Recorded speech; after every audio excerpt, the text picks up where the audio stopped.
Alright, cool. Be right back.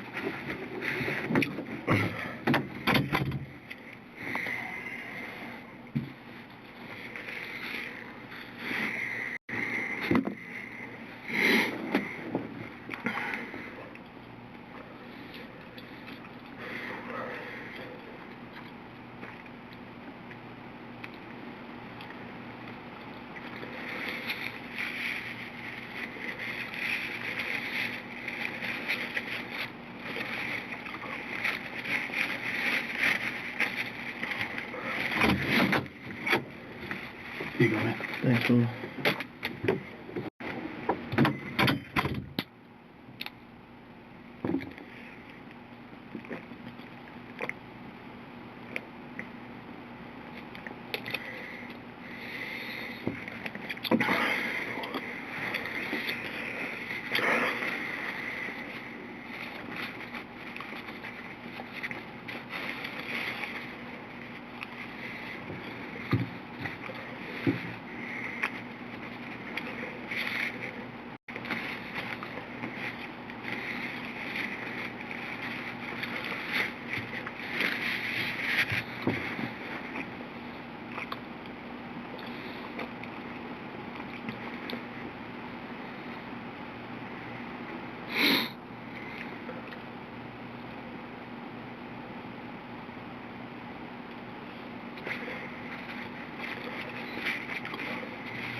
How's it going, man?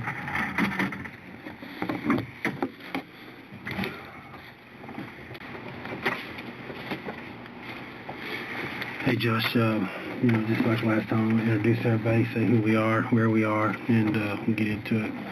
We all know each other, though. My name's Detective Pate. My name's 3023. That's my partner, Detective Cedillo, and his ID is 3014. Today's date is January the 2nd, 2017. Right now it is 1:02 p.m. and we're at 350 West Belknap.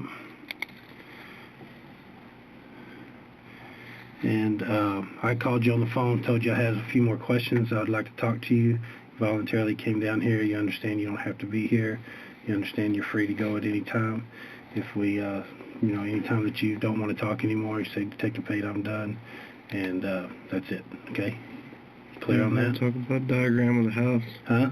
You want to talk about diagram of the house or something? Well, we've got some drawings and stuff. Is that light out? Yeah. I want to try to understand that house.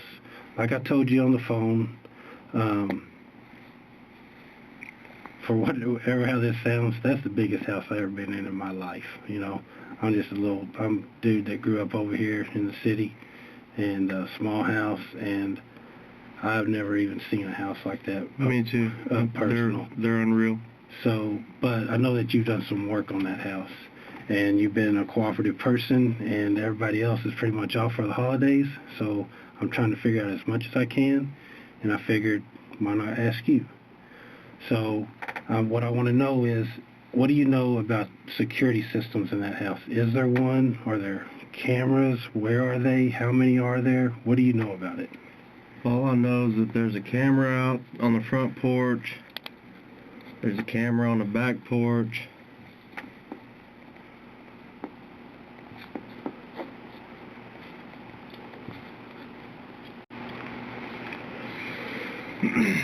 You got a piece of paper I can draw? Yes.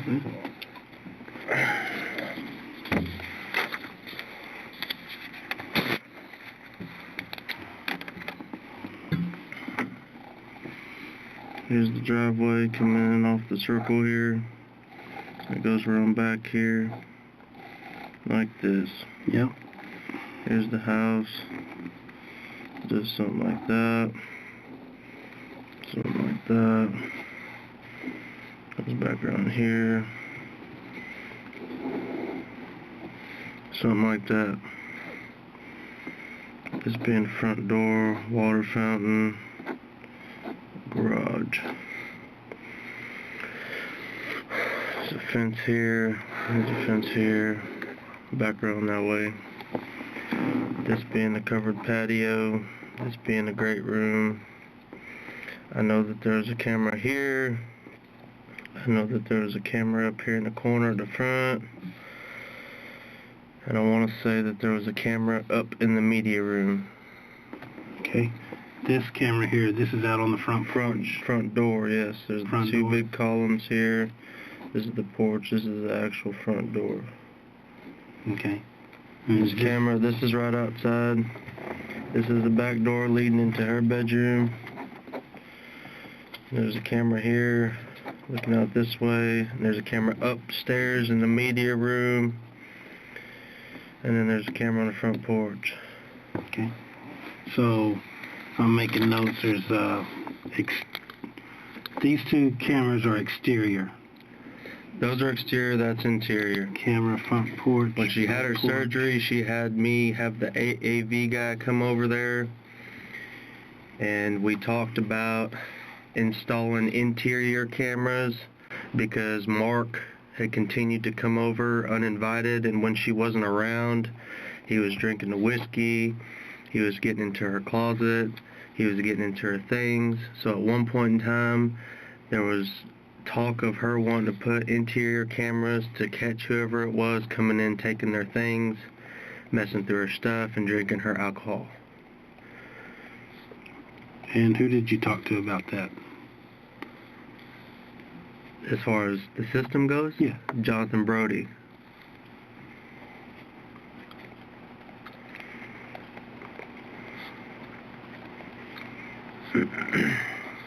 So talk of interior cameras. This was after her surgery? Mm-hmm.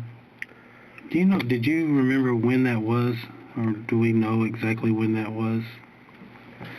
I mean, if I went back, I could probably figure out the exact date, but if I was to guess, I'd say it's probably about a month and a half ago. Okay.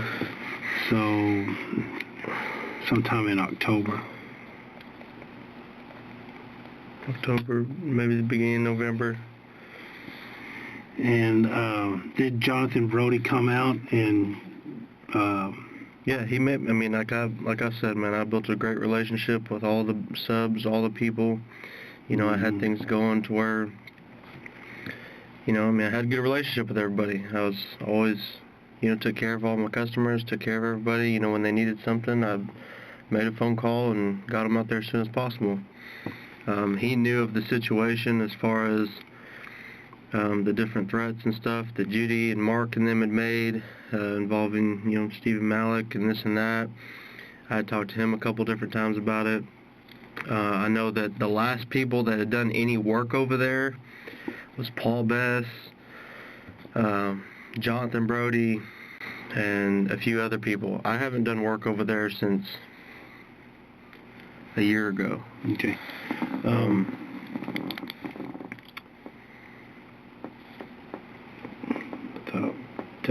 Yeah, I got that earlier.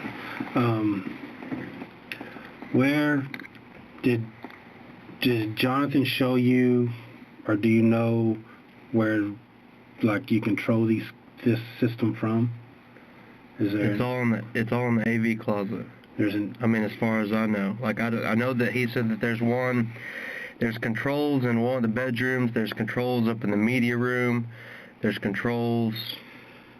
But like the main, so each room has its own control, or? I have no clue. I'm not an AV specialist. I don't know. I really don't even know anything about it. Okay. All I know is that the one time, a month or so ago, whenever it was, that he came over there, he took me to the closet in the living room. It's right in between the guest bedroom, and the entry hall right here. Mm-hmm. It's, you walk into the entry door, you hang a right. It's that first door right there across from what they called the trophy room. Yeah. I know that there was some kind of controls in the trophy room.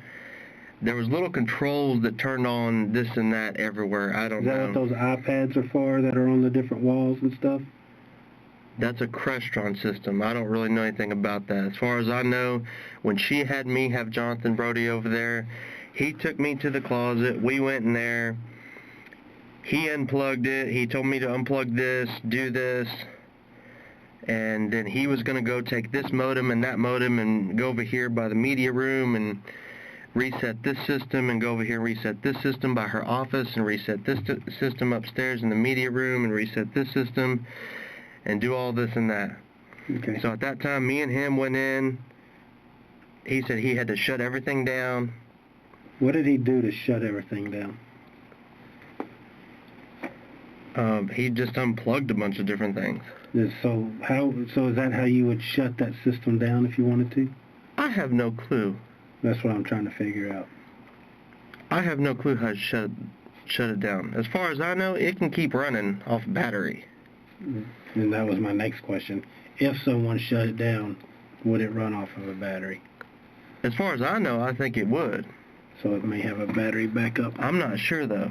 I mean, it could be all of that.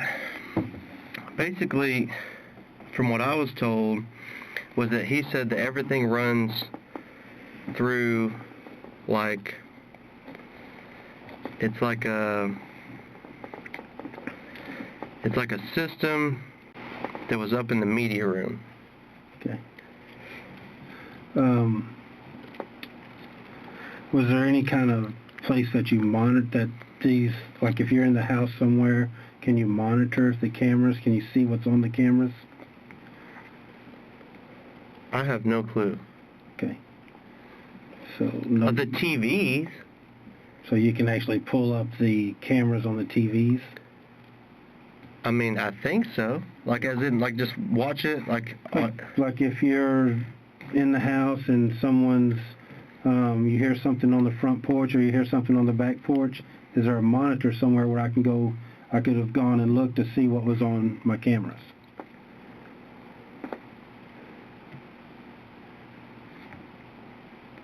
It it's all through it's through a restaurant. What does that mean? It's like some kind of system, like things on the walls. Mm-hmm. They're called restaurant. Okay. So basically, what you know of this system is that there's 2 exterior cameras, front porch, back porch, Mm-hmm. 1 interior camera upstairs in the media room. In the media room. All of this stuff has control through the AV closet in the hallway. That's just where the system is. All the wires and stuff come to the system. Yeah, I don't know if that's where the control... I know for sure that one point in time when I met with him, he said that the main control or something was overheating in the media room, which is upstairs. Okay. And so he had to... Was it actually in the media room, or was it in that little attic closet off the media room? That I don't know. Okay. I know that at one point in time we had to frame in the water heaters. Yep, I saw that for closet. combustion, air combustion, stuff like that. It's just a code that has to be done as far as protection from any kind of, I guess, fire or overheating or... It's one of the state codes. Yeah, it has to do with upstairs water heaters. Something like that. I got you.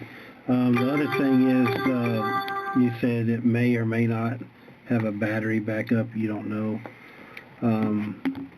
that all the wires come into there. Where is...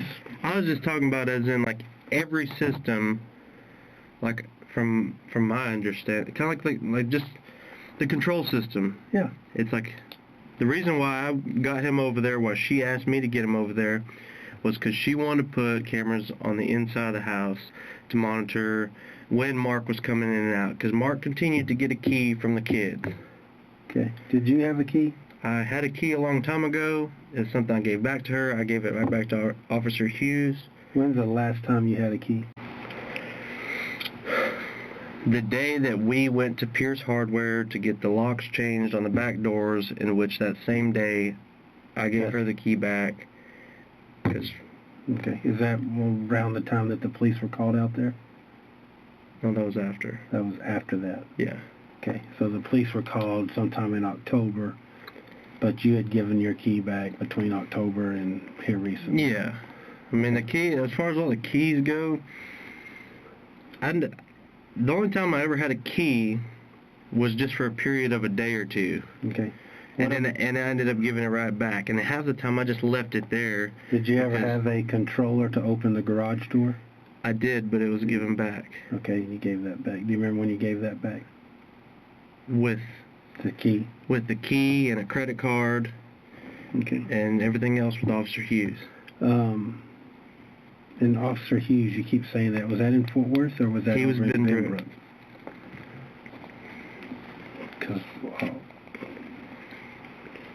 don't know if we can even figure out who Officer Hughes is. Benbrook. Yeah, you can figure it out. If he still even works there. Hatton was the guy that they started talking and dating and stuff, and Judy ran his background and my background and everybody's background. Okay. So no key. He was the one that come out, and I asked him to come in and help me with the situation from all the threats and everything, and he told me that no matter what, personally, he'd be there for me because he's protect and serve and to do his job. I asked him if he could that day give me a phone number that I can contact him on in case this continued, in which he told me he wasn't allowed to give me his phone number, but then turned right around and went over and gave her his phone number so they can start dating and hooking up. Okay. So to focus on what I'm talking about, I'm trying to figure out the cameras. That's all I know about the cameras and security system. Ways to get in and out of that house are key, clicker for the garage, like a remote that we keep in your car. What about, is there a keypad to the garage that you can enter a code? I've never had that. I don't. Is there a keypad out there? I think there is on the left side. I know that she disconnected it a long time ago. The only time that I ever had that was when they were finishing the house over a year ago. But if I was building a house and I had a code like that, I would give the construction, then I would change it when I moved in. Exactly. The only garage door opener that I ever had in my possession that I'd given back to her, which I'd give back to Officer Hughes, she had already disconnected through the system. Disabled that. I got you. Yeah. Because she told me to come over. It was within a couple days later. She's like, well, you still got a garage door opener. I went over there, and she was inside. I was on the phone with her. I was like, okay, it's not working. She was like, oh, I disconnected it. Okay. What about power to that house? Is everything controlled in the AV closet? Like electrical and all that? I have no clue. You don't have any idea about that? I have no clue. I know that there's multiple breaker boxes. Like I said, there's one upstairs somewhere. There's one downstairs somewhere. I mean, the house is so big. Tell me where you know breaker boxes are. I think there's one up in that closet upstairs in the media room. I believe there's a couple small ones, like maybe in the bedroom closets. Like in the master bedroom or the... I'm not 100%. I'm actually guessing, man. Okay. I know that there's and here I'm going to tell you this. I don't know. That's the answer. If you don't know, say you don't know. I don't know. I know that there's one. There's obviously one in the garage.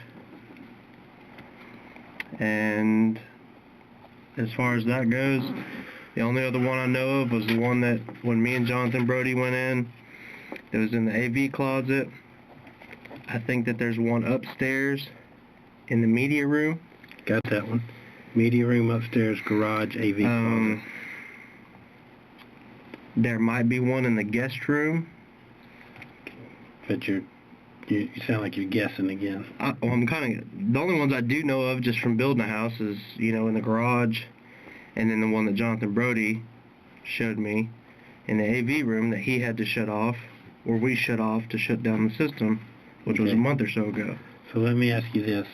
If a person shut off the breakers in either of those places, would it shut that system down? I don't think it should. It shouldn't? Okay. I mean, not that I know of. I got you. Have you ever messed with the breakers or anything in those boxes? Only when I was told to. Okay, tell me when that was. As when me and Jonathan Brody were there. So Brody told you to turn off the one? We disconnected the system so he could take out this box because he had to replace the box. We went to leave with the box. I asked him not to leave with it because she was not there. I said, I don't want you to take anything that she is not knowledgeable of because then that's going to cause even more of a problem just like everything else does. It's where there's an instance of all of a sudden I'm being set up with something. Like I stole something or I did something or... Yeah, I saw some report where there was some accusations of theft or some bullcrap. There's been numerous reports. That's kind of like her bringing the police over to my house 7 different times when we had disconnected. All right. So to summarize what we know of the security / electrical / camera system, 2 cameras on the exterior, front porch, back porch. Do you know, before I get away from there, do you know what the range of those cameras are? In other words, do they shoot 360? Do they shoot 180? Do they shoot 10 feet out? Do they shoot 50 feet out? I have no clue. You don't know? Does the front porch show the street? I have no clue. I've never seen them. Okay. I've never seen them. The only one that we'd ever looked at was the one in the media room when we was watching kids. Okay. She'd show me the kids playing up there. Okay. The next thing I want to try to clear up is the other night, it was a pretty crazy night, and there was a lot of stuff going on, and you weren't real 100% about the timeline on when you left. I Pretty know. close, but yeah. Okay, well... I don't know exact time. I didn't look at my watch. Right, no, but do you remember what you told me? Yeah, in between about 10:30. Okay. You actually told me, last time you were here, you told me it was between 10:30 and midnight. That's what you had said. No, that's what you told me. I wrote it down. And that's what I want to clarify. I said that we got to dinner in between 8 and 8 something. Okay. I'm pretty positive we left there around 9 something. We got back to her house. Walked right in. I went right to the restroom, come back out. She was in her panties, gray panties, black top, black shoes, on the couch. We ended up having sex, this and that. Lasted probably about 20, 30 minutes. And then within a short period of time after that, I went to throw my clothes on, went to leave, because she got upset at me about wanting to go outside and smoke a cigarette and tell me I'd just go ahead and get out and this and that. Okay. All right. And so that was 9:30 from Silver Fox. You said you drove home from Silver Fox, right? Yes, sir. Which route did you take? Well, I mean, I pulled right out of Silver Fox and went right up to past TCU, hung a right, went down and around past TCU, down Bel Air, turned left into her house. Okay, because there's another way to go would be you could either go University to Bel Air, and like you just said, or you could go University to the tollway and exit Arbor Lawn. And I'm just trying to, which way did you go? So you went University down past TCU to Bel Air. You did not get on the tollway and come that way? Not to my recollection, no. Okay, and you act like you're looking like I'm trying to confuse you, dude. Well, I just way, no, dude. because I've been looking at it for that's what all I've been doing. So I've been every little thing. I just looked at that, and I actually went out there and tried to drive. Which way would I go if I was going there? Well, 4 years ago or 2 years ago, I definitely would have gone University to Bel Air. Yeah. But now that tollway is so convenient, I use it every chance I get. I would have gone that way.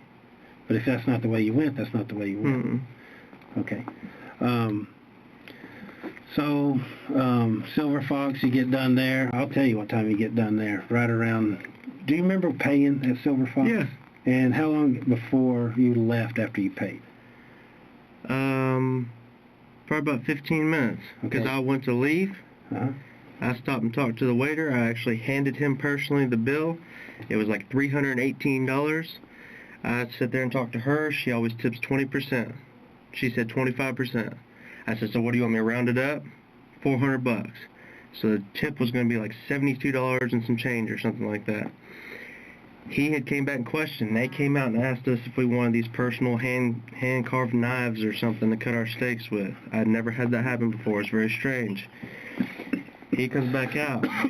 I wanted to tell him thank you. There was a time that another waiter come up and said something about, here, gentlemen, talking to me and her. I said something to him. I was like, well, this is my lady here, and this gentleman would be me, so please don't disrespect her. And, you know, it's obvious she's a woman. She's a beautiful woman. But he had turned and kind of corrected him. At the same time, the group of 3 guys that were over there that reeked of pot, she's sitting here telling me, well, maybe you should get some pot. Maybe you should get some pot. Stay focused, dude. Okay. Simple question.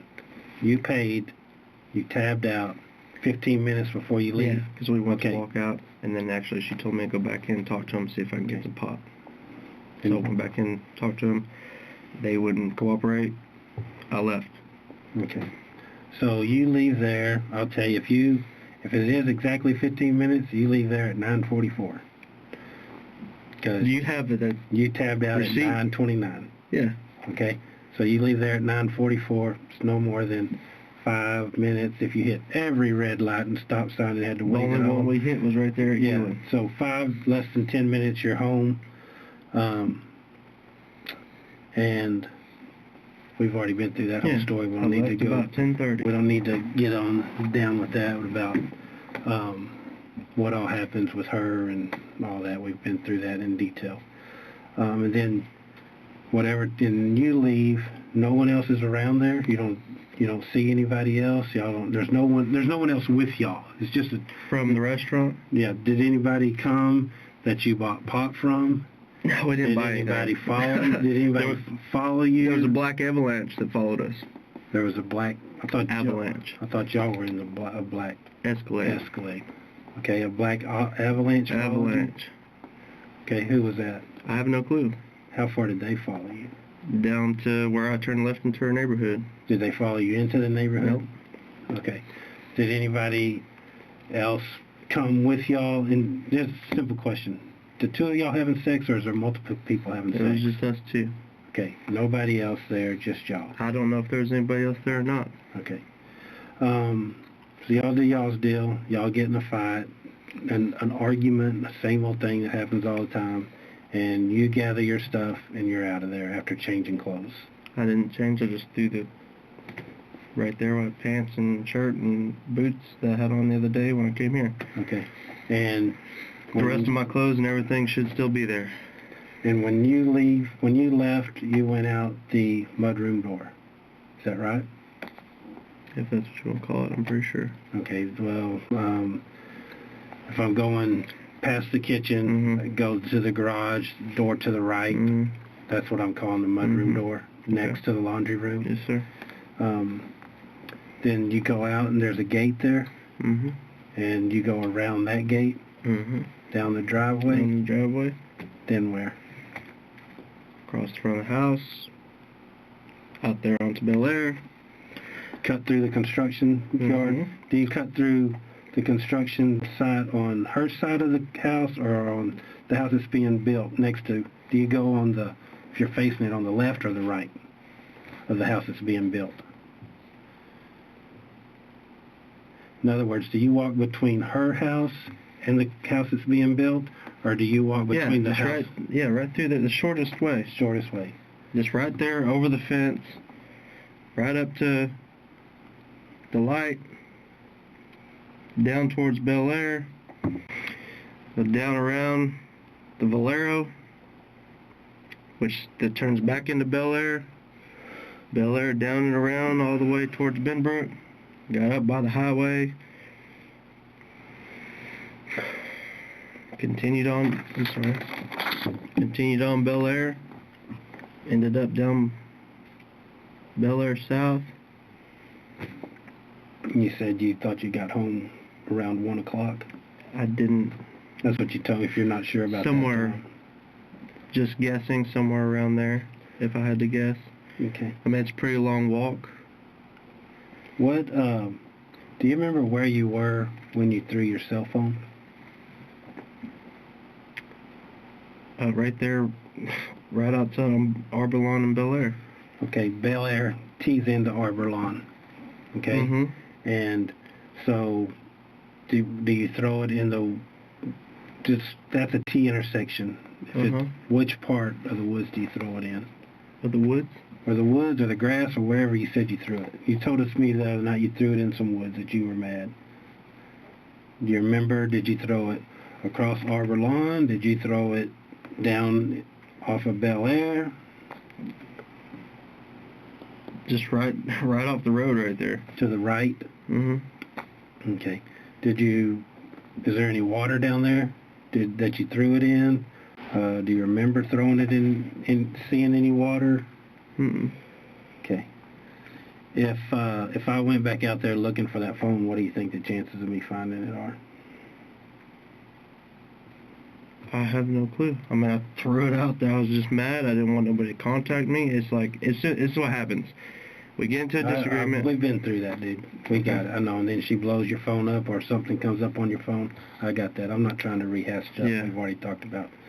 The phone that you threw, do you remember that phone number yet? The other night you said you didn't know that number. Yeah, it's the one I gave to you. What is that number? 817-892 or 992-8596. Do you have any other numbers that you've ever used? Yeah, there's quite a few numbers. What number is in her phone for you? That one.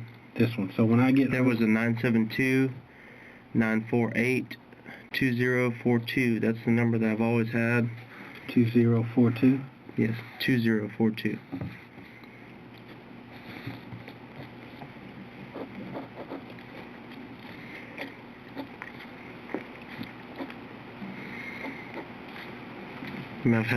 So this is the phone that you've had? I've had that phone number since I was like 12 years old. Okay, where is that phone?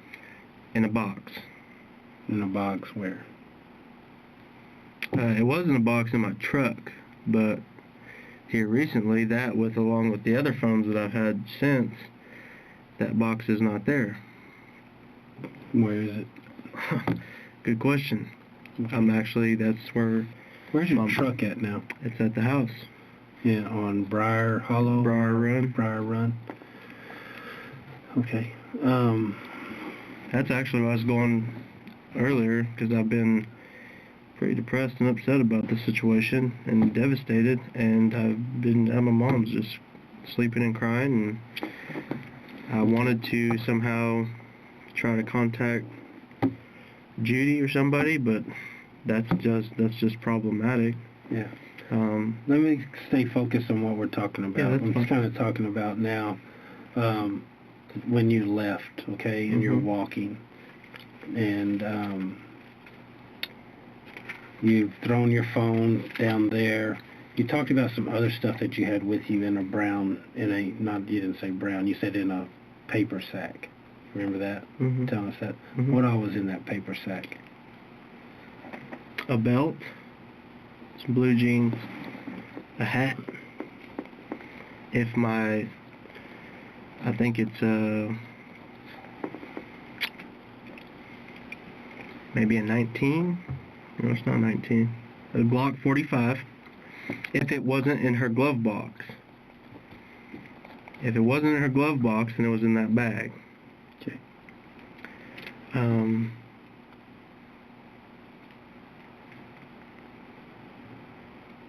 And it maybe a white muscle shirt, tank top shirt. And then some mail. I mean, the rest of my clothes and everything. It was a paper sack? Yes, sir. Like a large grocery sack? I mean, they make lunch. About this big. Lunch sacks. Okay, so a bigger paper sack. Was it? Do you remember what color it was? Brown or black? Are you guessing or you know? I'm guessing. A lot of this is me just giving you the best of my knowledge. That's all we can ask for, dude. I mean, to a T. Like you talked about that night. You said that you got tired a couple of times, and that's what you said the other night. You said you got tired and you sat down. Oh, while I was walking. Yeah, while you were walking. Do you remember where you sat? Was it at a store? Was that on a bench? Was it on the curb? Was it on a rock? Do you remember at all? First of all, how many times do you think you sat down? Twice. Okay. Do you remember where?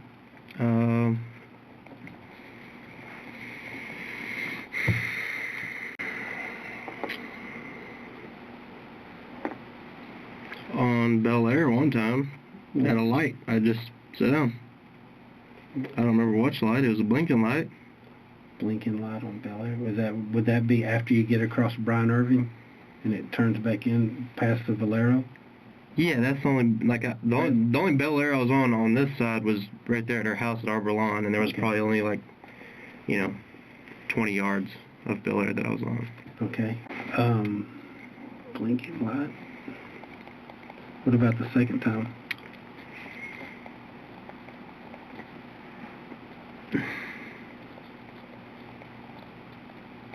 Second time was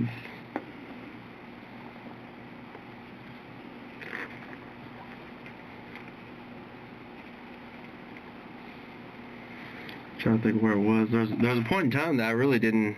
I just knew I was going in the right direction. I'd never walked, but a couple days prior, I'd actually walked from 287, and I just walked straight down the highway. I laid down on the side of the highway and fell asleep a couple different times. I'm talking about this night. I know. I'm just trying to think. I don't remember.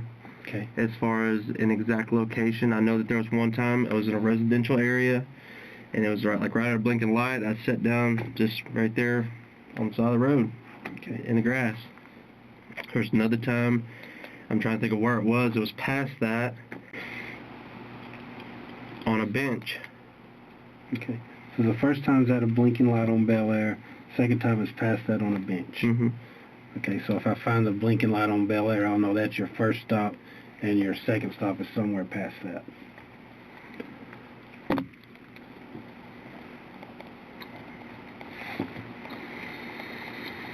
Did you take any abnormal routes or any shortcuts to get back to your house, or did you just stay on the main road? Just went as straight as I could. Okay. Do you remember anything falling out of that bag? There was a couple times that, I told you the other day, there was a couple times that someone kept following me. And so, yes, the bag ripped at one point in time.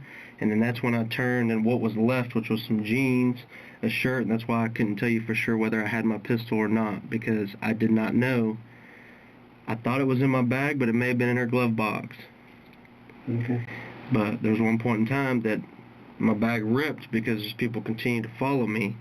And so I tied up my jeans, my hat, a shirt, and a black belt, and tied it up. Okay. Because I wanted to keep whatever I had left. What color are the blue jeans? Blue jeans, yes, sir. What color is the hat? The hat was brown. Does it say anything on it? If it was the one that I'm thinking of, it was a Browning hat. Does it say Browning, or does it just have I think an it just emblem? has the deer. Browning with emblem. The white tank top, was that part of what you tied up? I just know that it was in the bag. No, I don't think it's what I tied up. I think what I tied up was just the black belt, the blue jeans, shirt. Which shirt? Color was the shirt?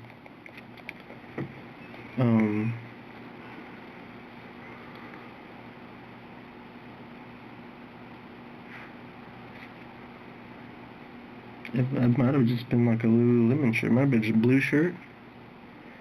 I'm not 100% sure. Shirt, unknown color. Blue. If it was anything, it was blue. It was a blue shirt like this. Blue shirt. So when you got home, did you still have the blue jeans, the blue shirt, and the brown hat all tied up with the black belt? No, I didn't. Where did those, how did those? I told you the last time that when I'd sat down when I got up, I'd accidentally left them there.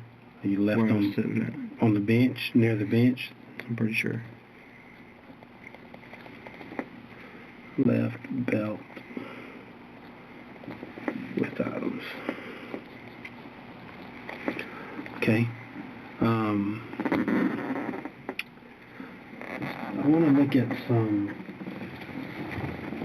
stuff. It might be more from here. So,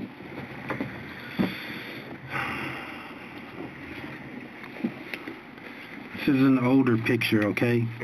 But it's a picture of the house. That the house is under construction. You recognize this as Nikki's house? Yeah. Okay. So you would have come out this way, around this way. There's a construction here. Jumped this fence. And my understanding is you would have taken like this route. Just kind of draw your route the best you can along this road, which way you went. Well, I went right up here. Right around here, up this way. Okay, it'll continue in a minute. Just draw it on here which way you went.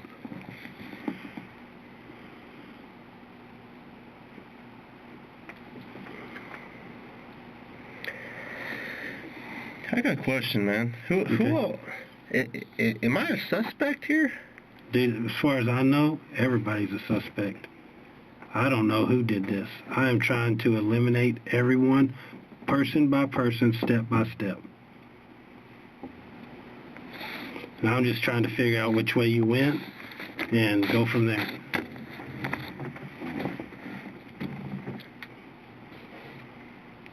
And that's fine. I want to know who did it too. I'm just, this is just... So who else has been here? There's been a lot of people here. But I'll tell you this, I haven't told anyone that you've been here, and I'm not going to tell you anyone else that has been here. But I'll tell you there's been a lot of people here. Okay. Well, it's just as long, because I just... You only knew half of the story of me continuously being set up for something. I've been told that a lot. I'm not... Okay. I'm not trying to... I'm trying to cooperate and give you everything I got, man. We're just asking you a few questions. I know, man. It's just a little nerve-wracking. So Here, you want me to draw it? I'll draw yeah, it. I want you to Here. draw your route. Right up here, just like this. Okay. Where's the next hold page? on. I want to take our time and be specific on the details, because when you draw it like this, it looks like you crossed over the median here. Did you cross over the median here, or did you stay along this sidewalk to avoid traffic? I mean, Okay. You know, you see what I'm doing? Just nice and slow. Right here, just like this. Now, come up. I have a question about this area right here. Mm-hmm. Is this where you throw the cell phone? Yes. Okay, out in here. Yes. Okay. I just see what I'm doing. Gotcha. I'm making sure I'm understanding what you're saying. I got you. So we're not Okay, miscommunicating. that's fine. I'll come right here. Yeah. Pen's not working. Yeah, I got another picture. Yeah, it's a little confusing because that was under construction. But then, see the way it continues there? And it's numbered 1, 2. So we would put it together, something like, Arbor Lawn crosses over. When you cross over Chisholm Trail, when you cross over Chisholm Trail, do you remember?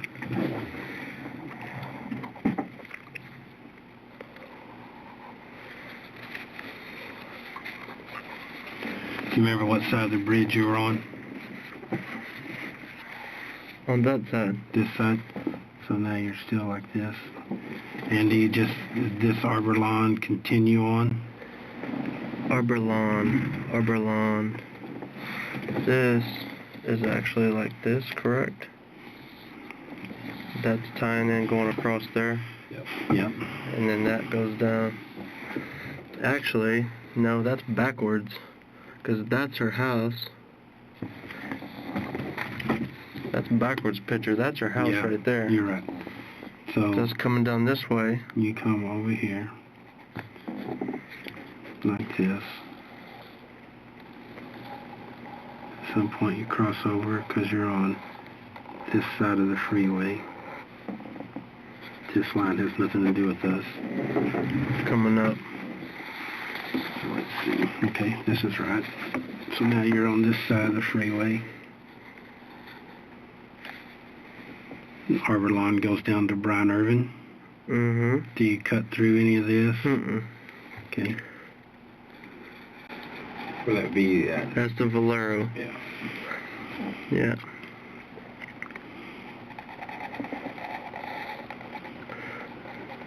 Dumb. I would have passed there. Up. I went through that way. Up through here. Here's the Valero right here. Mm-hmm. Did you come down this road? Yeah, and then that comes down. Yeah. That's actually what I thought was Bel Air South, is it not? I think, yeah. I believe so. I think it yeah. Whatever it is, Bel Air South ends up coming down here, like back down this way. So, do you remember what side of the street you walked on here? This side. Over here. You stay along the sidewalk here. Mm-hmm.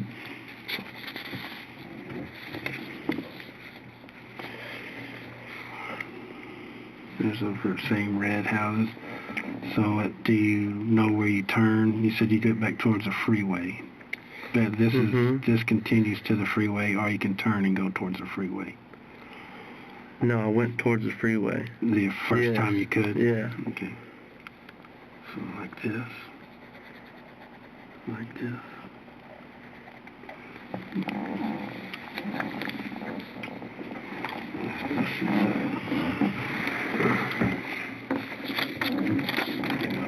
There's the Valero there. There's those apartments there. This is coming out back towards 20. So this is where you cut through, right, to the left?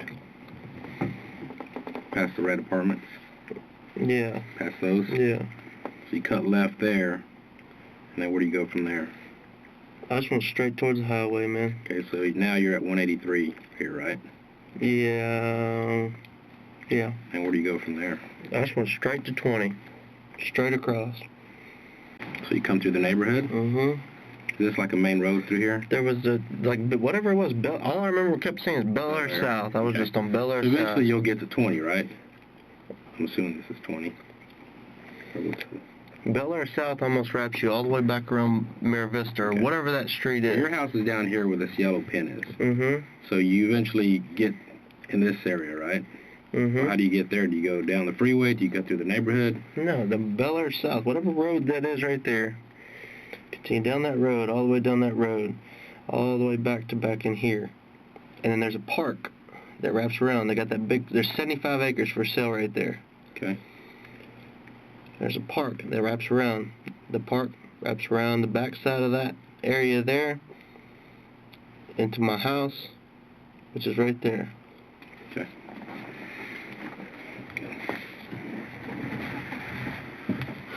That's a little confusing to me. He printed off those pictures, so I'm glad that y'all got that straight. 6, 5, 4, 3, 2, 1. And did that make sense? Yeah.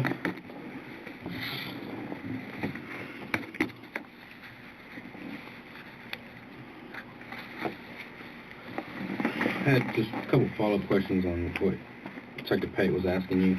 Going back to the house when we were there with Jonathan Brody, you said you're in the AV closet. He's asking you to disconnect wires because there's an issue, right? At any point, do you ever turn off any of the breakers? While we were there? Yes. The one that was in there, yes. Which one? In the downstairs or upstairs or garage? Just the one in that closet. Okay. But no other breakers? The only time that I ever turned off any other breakers was when she was having problems with the lights flickering, and we reset the breakers in the garage. Okay. Outside of that, no. Do you remember when that was? A couple weeks back. What was wrong with the lights?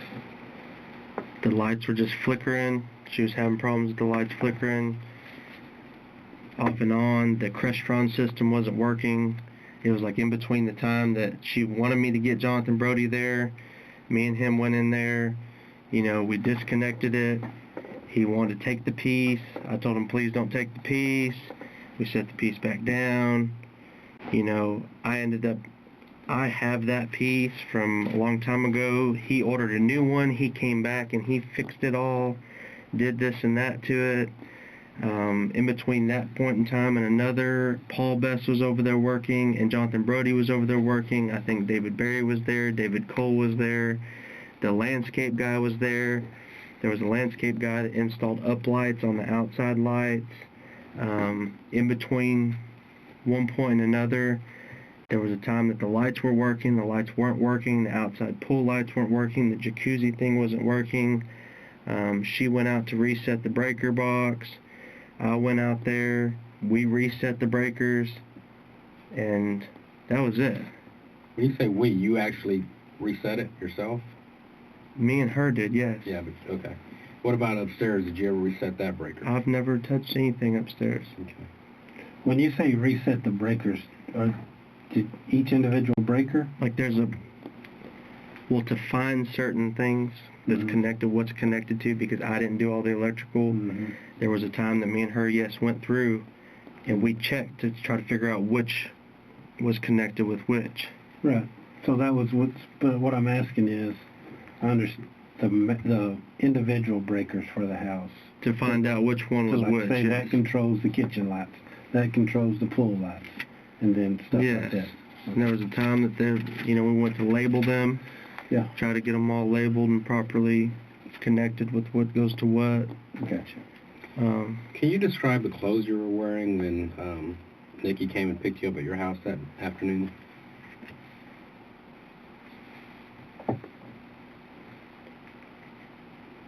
Pair of blue jeans. Probably that blue t-shirt that I had on. It's kind of like this. It's a different color blue. Some tennis shoes. Which tennis shoes?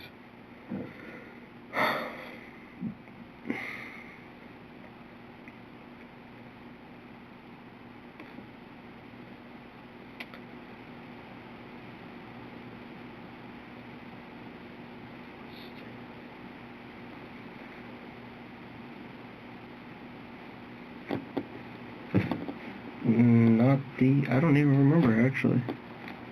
There was a pair of tennis shoes? There was a pair of tennis shoes. Okay. Were you wearing a hat? The hat that I had on, that Browning hat, I believe. What about a jacket?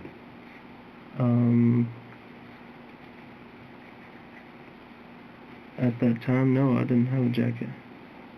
Okay. So from there, you guys go I to... had a sweatshirt, I'm sorry. Okay. I had a sweatshirt on. It was a Tommy Hilfiger sweatshirt. Tommy Hilfiger, what color? The one I had on the other day was blue, I believe. The one that I had on that day was gray. So is it similar to the one you had on? The other day? Yes, it's exactly the same, just a different color. Gotcha. So from there, you guys, just so I'm clear, do you guys go to Cabela's after that, or do you go to her house first? Went to her house. So you go to her house, and is that when she's getting stuff ready for Ben? Yes. Okay. Do you ever change when you're there at that point?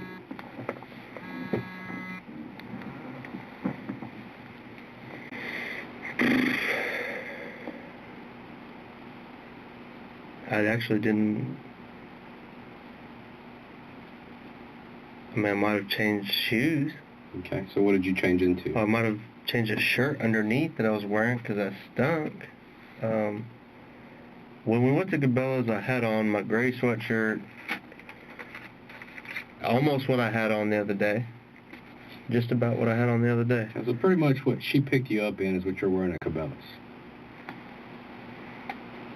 I might have changed undershirts. I might have changed shoes. I know that there's 2 pair of my shoes. I believe both the Nike pair of shoes were in the washer. But you weren't wearing those when you got to the house, right? No, sir. Okay, so those are probably still in the washer. I would hope so. Okay. So you're not sure if you changed shoes, yay or nay, right? I'm not sure, no. Okay. I won't say I still had on the same shoes. I didn't change shoes until I had my boots on. Okay. But you don't know what shoes you were wearing? No, after all the walking I've done, man, no, I don't. Okay. I'm sorry. That's cool. If you don't know, you don't know. So after you get to Cabela's, you do some shopping. She buys you some stuff. Pair of Toms. They might have been a pair of Toms or whatever those slip-on shoes are. That's what you wore from your house to her house? You know what color? Well, there was a black pair. There was a reddish brown pair. I'm not sure which ones I had on. No, I'm not sure. But if they were, that there were those. But you would be wearing... Or they might have been these shoes. All I know is that my feet and my ankles have been killing me, and I was going to get a decent pair of boots that I could wear to get back to work in. Okay. So then you guys go to Cabela's, you do some shopping, she buys some stuff, I guess, for her, and then you buy some stuff for you. Then you get back to the house, correct? She ended up buying everything, yeah. Okay. Then you get back to the house. Is that when you guys both take a shower, or she takes a bath, you take a shower?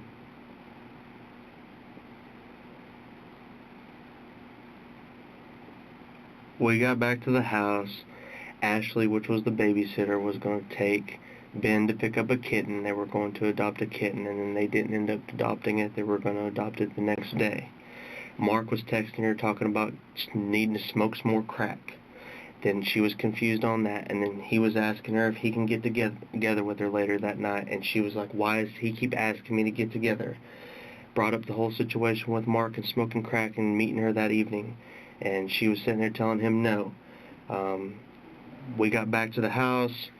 Next thing you know, apparently Grammy, which is Judy, was going to have Ben for a little bit until I met Mark, and then next thing you know, all of a sudden she had to go take him pajamas and his night clothes. We got together at the house. She went to leave to take him his stuff. I stayed there in the living room. I actually kind of just paced from the great room to the living room because I was like sitting there going, I hate being here without anybody here, because anytime I'm here I get accused of something. I didn't even feel comfortable being there. She got back. We made a drink. We sat there and talked for a little bit. She opened boxes of stuff that was delivered through UPS. We talked off and on. She wanted to make me the drink. I don't know if you found the green pills on top of the thing. I told her I'd take those. I walked into the other room. I tossed them up top. I wasn't going to drink the wine because there was white stuff all in it. I wiped it down. I tossed it on top of the same cabinet. I walked towards the back. She was telling me, go get in the shower. I'm going to make you a drink. I said no. I wanted to make my own drink because I already didn't feel comfortable with what she could have been putting in my drink to begin with.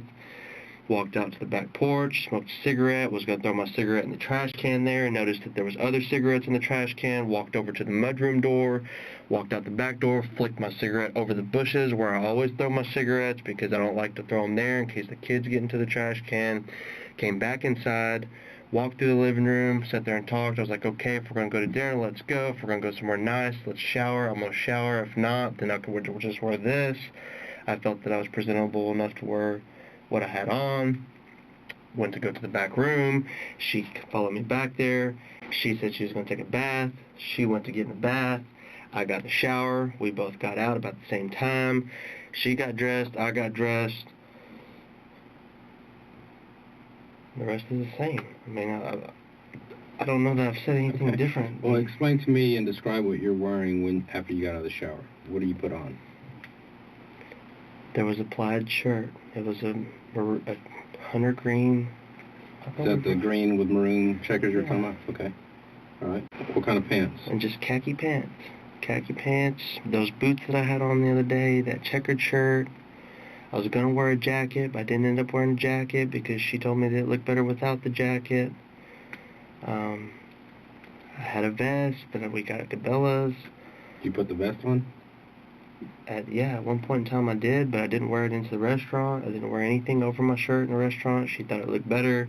She wanted me to tuck my shirt in. I said, well, I'm not going to tuck my shirt in because I don't have nice boots on.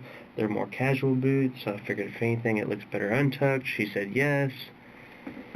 We went in and ate dinner. Okay. So after you guys get back, you guys do what you do. What clothes do you put back on when you leave the house? There was the white shirt that I put on, khaki pants, boots, and threw on the vest, grabbed the bag, and left. I wasn't... So the only thing you didn't wear was the plaid shirt. I don't remember if I put that shirt on or if I didn't, buddy. I'm sorry. Okay. It could possibly still be there. I mean, my socks, those clothes could still be there. My thoughts were not, I need to be concerned with what I'm wearing or any of that. I'm sorry, I don't know. So the clothes that you lost along the way, explain to me, are they any of these clothes that you were wearing that night? I mean, what was so specific about these clothes? Why did you decide to take these specific clothes that you lost? I didn't really decide to take anything. It's just what I took off from when I was in the shower, the jeans and stuff. Mm-hmm. My bag was there on the counter, so I just put that in the bag. Okay. All the clothes that she was going to wash for me was in the washroom. The other clothes, like my underwear and socks and stuff, that I think that she put underneath the drawer there in the dirty clothes bin, there was nothing special about anything that I took. Okay. It's just what was in the bag from the so time basically the clothes that you were wearing when she picked you up at your house in Benbrook are the clothes that you lost.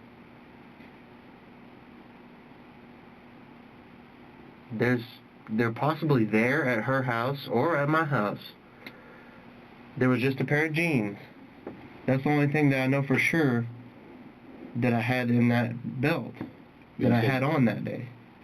Okay. But you also had a shirt that you lost, right? I don't know that I lost it. Okay. I just don't know if it's there. I haven't been back there. I mean, of course, Did you lose your mail that was in that bag? Some of it. The last little bit that I did have, I put in the pocket of the vest, and I had some of it. What'd you do with the paper bag? The paper bag ripped. Yeah, but what'd you do with it? I left it there. Okay. What about the shoes that you were wearing to her house when she picked you up? What happened to those shoes? They might still be there. Do you think they're Tom's? I'm guessing if they weren't these shoes right here, I'm not 100% sure, honestly, man. Okay. They might have been. What happened to the box from Cabela's that had your boots in it? What happened to that box? The box, I actually had the box with me too. It was in the bag. In that paper bag? It ripped. Yeah. I thought we had talked about So did you this. lose the box as well? The box and the bag, they both ripped. Okay. So I left them there. What about the plastic bag from Cabela's when you walk out of the Cabela's? What do you do with that plastic bag? I never had a plastic bag. So did you just walk out with your boots in your hand? Everything that I had, I folded and put into the box. So... She had plastic bags from Cabela's. Okay. She had her stuff. So when you walk out of plastic Cabela's, bags. who's carrying your boots? I had the boots on. So you walked out of Cabela's with the boots on? Yes. Okay. And what did you do with your shoes? They were in a box. A Cabela box? Yes. Okay. And then when you walk out of Cabela's, who's carrying the box? I was carrying the box. Okay. And then you get to her house with that box? She carried it at one point when I was dealing with the... Okay. She might have been carrying the box. Okay, but when you guys walk out, you leave with the box. We had the box at one point. She may have... Okay. But somewhere along the way, you lost the box as well, right? Whether it was at her house or it's still in the back of her car or... Yes, somewhere along the way I lost the box. Do you know what she kept in that safe? What safe? The safe in The little hamper. safe that's underneath? I told you I've never been into it. I have no clue. You never saw her put anything in it? I've never seen her open it up. I've never seen her put anything in it. I have no clue what's in it. Did you ever have the combination to it? I have never had the combination to it. Have you ever tried to open it? No, sir. Okay. I've never at any point in time tried to go through any of her stuff other than the things that she told me to. I know you said you got scratched up doing shrub work or something? It was through walking through the trees and cutting down trees, which are actually still laying, bushes that are still laying outside of my house. Okay, so the shrubs and trees are at your house that you were cutting? Yes. Backyard, front yard? Front yard, right in the front yard. And they're just sitting there? Yes. There's some that are sitting there that are cut, and a couple of them are from walking through the bushes. Do you have an Uber account? No, I don't. Never called Uber? No, I have not. I've never used Uber. I don't know anything about Twitter. I don't know anything about this. Never used Lyft or a cab? You never called a cab, anything like that? Never. Actually, one night when I was at her house trying to leave, I called a cab, and the cab was supposed to come get me, and they said they'd be there in 9 minutes. It was 25 minutes. I called them back again. They told me it'd be 9 minutes, and it ended up just being a joke. And that was the same time that she had her surgery. There was a lady there. Her name was Tracy. And it ended up just being a joke. I sat outside their house for over an hour, and every time I called back, the lady answered the phone and told me it'd be 9 minutes. And I'd give it 15, 20 minutes, and no one came. So finally, I walked that time, too. And the same thing, walked right up, same route. Walked right up there, right up 20. That time, I walked right down 20 to Winscott, right down Winscott to Briar Run, or Trammell, then to Briar Run. Hey, that gun that your buddy sold you, did he give it to you in a box?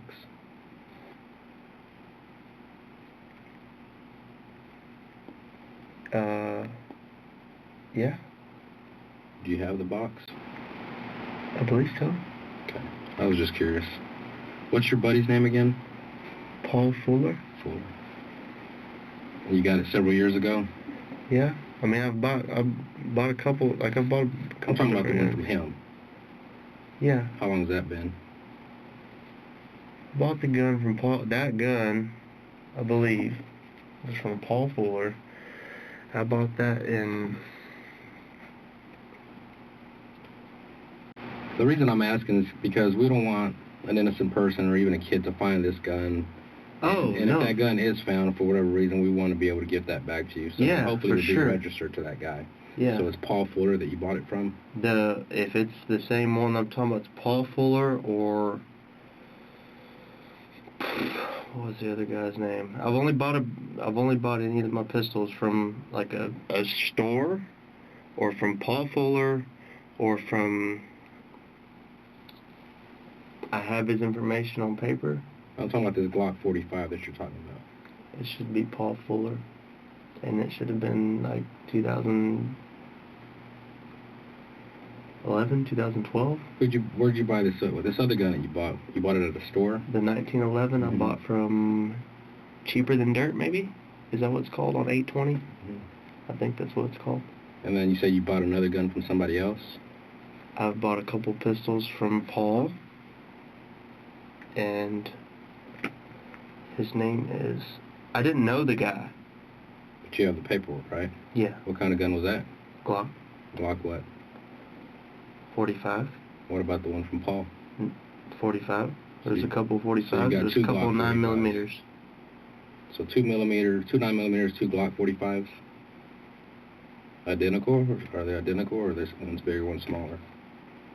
A couple of them are subcompact. I mean, the one that I had that I always carry, there's either two that I carry. It's the 1911, which is the Remington that I bought from, I believe it's called Cheaper Than Dirt. Okay.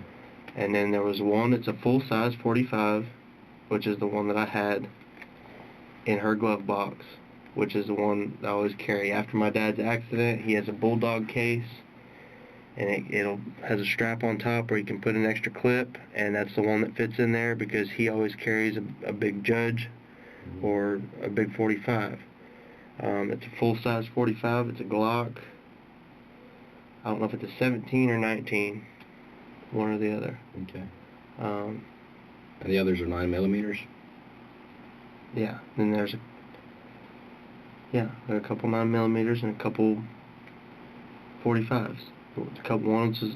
Two of them's the 30s, which is subcompact, the smaller ones.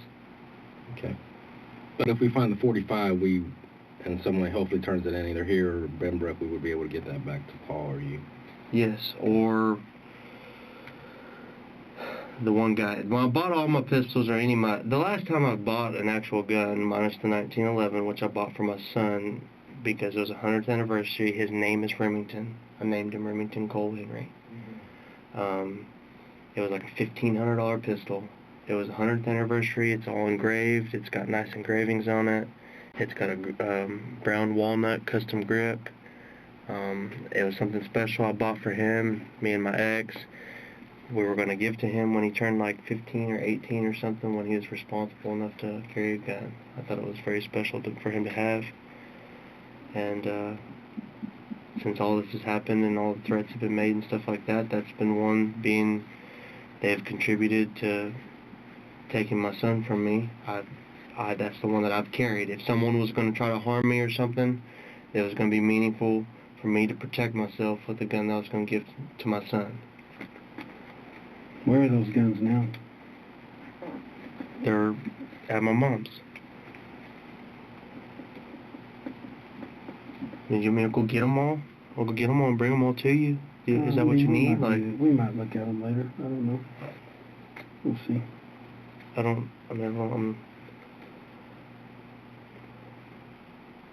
What about that vest? That's one thing I don't know where that vest is. It's at my mom's. I have it. So is everything at your mom's now and not at your house? No, I mean, just what I had on. I went home. I used my neighbor's phone. David Berry showed up, told me something happened. Nikki, I dropped to my knees. I got sick. I felt awful. I talked to him for a little bit. We finally got a hold of my mom because my mom was going to come get me. We were going to go to the deer lease to go hunting this weekend. Either way, after everything happened, I told her, I said, I don't even want to leave. I don't want to go nowhere. I felt sick. I felt awful. This has been very devastating, okay? So we didn't end up going hunting. Are you living with your mom now? Do you have your own room there or anything? No, I've still have my house. I've actually been in the process of moving out of my house. It's been a very long process because of all the craziness going on. And I was going to stay there for maybe a week or so just to get out of there, find a new place, and get on my feet. What are you going to do with the truck? What truck? The black truck. What do you mean, what am I going to do with it? I mean, does Nikki still own it? Is she making payments on it? Supposed to be making payments on it? It was my truck. So it's actually paid off? No, it's not paid off. Okay. It was my truck. She put a down payment so I can afford the payment. So it's in your name? It's in our name. Okay. Is it still working, or is it not working? It's not working right now. But that's a part of why I was trying to get back over there to get it either towed or get it somewhere where I can get it working and fixed, and the other truck that I have. Electrical issues.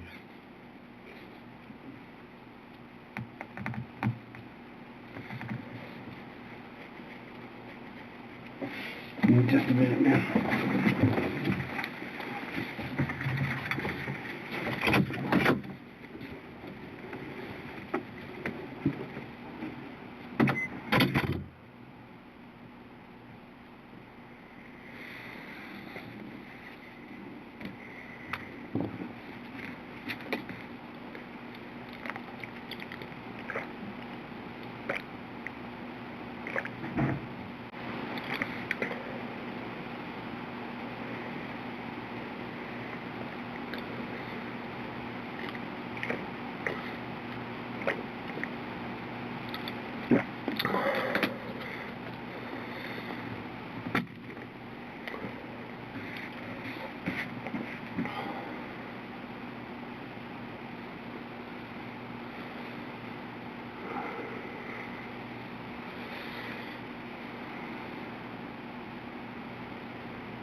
What'd you do, lower my chair?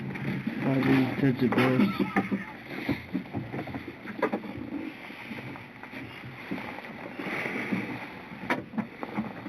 I think it means I'm overweight. It goes down.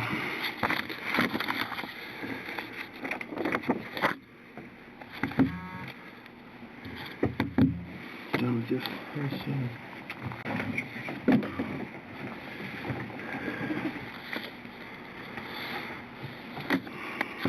Is there a way I can get to the bathroom? Yeah, you need to go right now? I would like to, if that's possible. Walk you right out there.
Just might put this in there. I got it.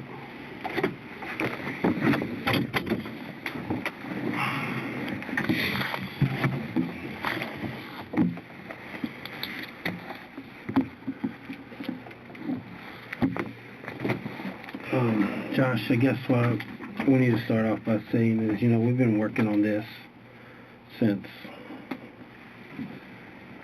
Friday afternoon, about 1:30. And we've had a lot of people in here. And what we do is we come in here and we talk to them. And what they say is taken at face value. And we go out and we start verifying stories. Okay? Mm-hmm. And we start looking to see not what people have told us, but what we can prove to be true. And we start clearing people out of investigations and start looking at other people. Okay? And since Friday afternoon, whatever day today is, I don't know if it's Monday or Tuesday right now, It's Monday. We've been doing that. We've been doing it around the clock. And your story and your stuff doesn't make sense to me. I can tell you that in my mind right now, I believe that you're responsible for this. I believe that something went horribly wrong. I believe that you love that lady. I believe that you had deep feelings for her. But I believe that something went horribly wrong in there. And whatever happened, happened. And those facts that I've been out there proving and I've been working on for 4 days, those are how I got there. Those are the things that have led me to where I am right now, led us to where we are right now. And what I need to know is who you are. I have spent now 3, 4, almost 4.5, maybe 5 hours talking to you on and off on different occasions. I've been looking at your background. I've been doing investigation on you, yes, like I have everyone else. Yes, sir. And you are not the typical person that I deal with every day. You are not the person, because I deal with murderers. That's what I do, okay? And you're not the typical murderer that I deal with every day. And what I'm trying to figure out is what really happened in there, what really went wrong, and are you really sorry for what happened? You say that you're upset and that you're depressed and disgusted and feel sick, and I believe that you do have some of those feelings. But I also believe that you're not being 100% honest with us. There are certain things that I know that you don't know that I know. Okay? You've made mistakes in talking to us. You're a smart guy. You're an intelligent guy. You are above average intelligence. You're a hard worker. You're a successful businessman in some areas of your life. But this area of your life has taken a downward spiral. And you're in a horrible situation right here. And I would like to give you the opportunity to tell me what really happened. What really went on in that house. How Nicole ended up dead. You know the answer to that. And there's no doubt in my mind that you know the answer to that. How is that? Well, there's a lot of different ways, okay? But before I start giving you my evidence, if you're just going to tell me, if you're just here to hear my evidence and tell me to pound sand, and you're not, hey, look, I'm cooperating, and you're not interested in telling me the truth and proving to me that you're sorry for what happened, people deserve answers in this, okay? You want me to be 100% blunt honest with you? I don't give a shit about Nicole at all. Okay? She made her decisions. She lived 49 years on this life, on this earth, doing her deal. She made her decisions. She chose to throw her family away or not work it out or whatever. I do care about the kids. The kids, 100% honest, breaks my heart, dude.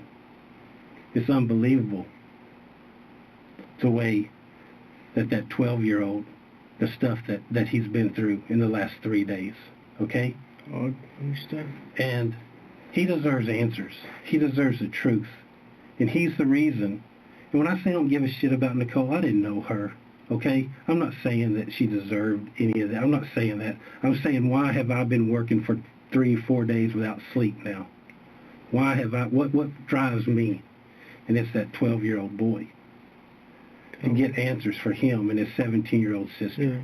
And my 4-year-old son and everybody, all the kids. I agree. Okay? That's what drives me. All right? So now you know a little bit about who I am.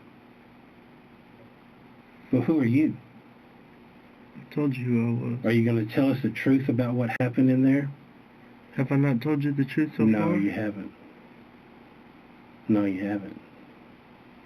You shot Nikki. You can prove that? Yeah. How? I can prove it. How can you prove Without that? a doubt. Without a doubt. Your story doesn't even make sense, dude. Who leaves somebody's house, throws their cell phone in the woods, drops their clothes somewhere along the way, and I didn't drop my clothes. It wasn't just intentional. can't really remember if there was a gun in my bag or if I left it in the glove box. And if it was in the bag, well, it must have fallen out somewhere.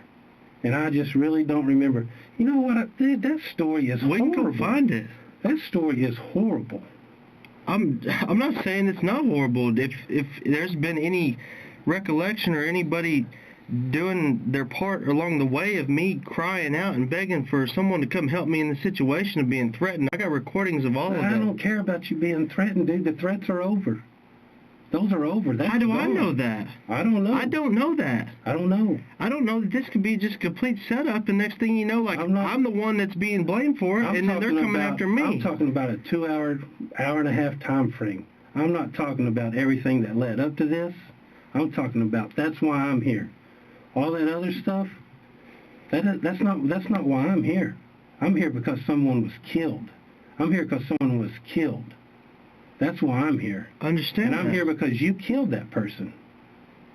You killed that person. Prove that. I'm going to. How? Well, let me just tell you. You were the last one to leave that house. Period. You were the last one to leave that house. Period. And you know that for a fact. 100% without a doubt, proven beyond a doubt. There was nobody else there. Nobody. Nobody else. Nobody. The question is, are you going to tell the truth? Tell me what happened. Tell me what she did. That just flipped out. The truth. Did she flip out? Did you flip out? Did you both flip out? Did she try to shoot you? Did she pull a gun on you? Did you protect yourself? Something besides I left and I dropped my clothes, I threw my cell phone away, and my gun might have fallen out somewhere. I didn't say it might have. You said you don't know. I told you the gun. You said you don't know. I don't even care about that. You've already locked yourself into that story. That's fine. That's your story. That's fine. And I said the same thing today that I did the other day. But tell me how you got to that point. Tell me what happened in there. What point? Where you come home from the Silver Fox after tabbing out at 9:29, and you leave her house at 11:09, and she's dead, and nobody else comes or goes. Nobody. Not one person. Nothing. That house has a brain. Okay? That house has a brain. That house records everything. There is no doubt. End of story. The question is, how did it happen? It doesn't record everything that happens inside. I don't know the answers to how you shot her, why you shot her, what she did to make you shoot her. I don't know any of that. What I do know is that you're the last one to leave there. But you don't know that I shot her. You're the last one to leave there, and that means dead. what? And she's dead. How do you know someone else wasn't there? No one else was there. How do you know that? Because I know when a door opens, I know when a door closes in that house. How do you know that? I know. How? It's right here. It's all printed out on the alarm code. Every time an exterior door opens, there's a timestamp. It's dated. Every time it closes, it's so timed. So then who and came in and found her? And that's all I'm telling you. I'll tell you who found her. The maid found her the next morning.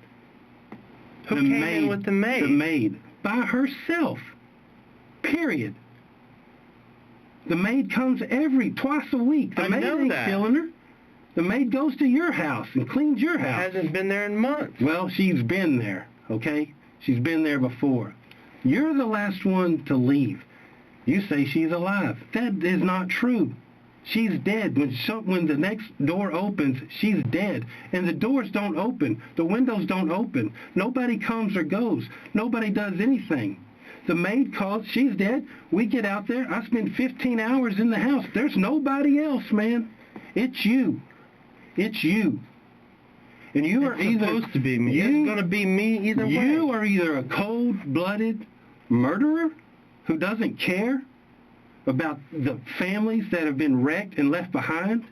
You're either that guy, or you're a guy who got caught up in a horrible situation by a conniving, no-good-for-nothing, spoiled-ass bitch. I don't know which one you are. I don't know. You know.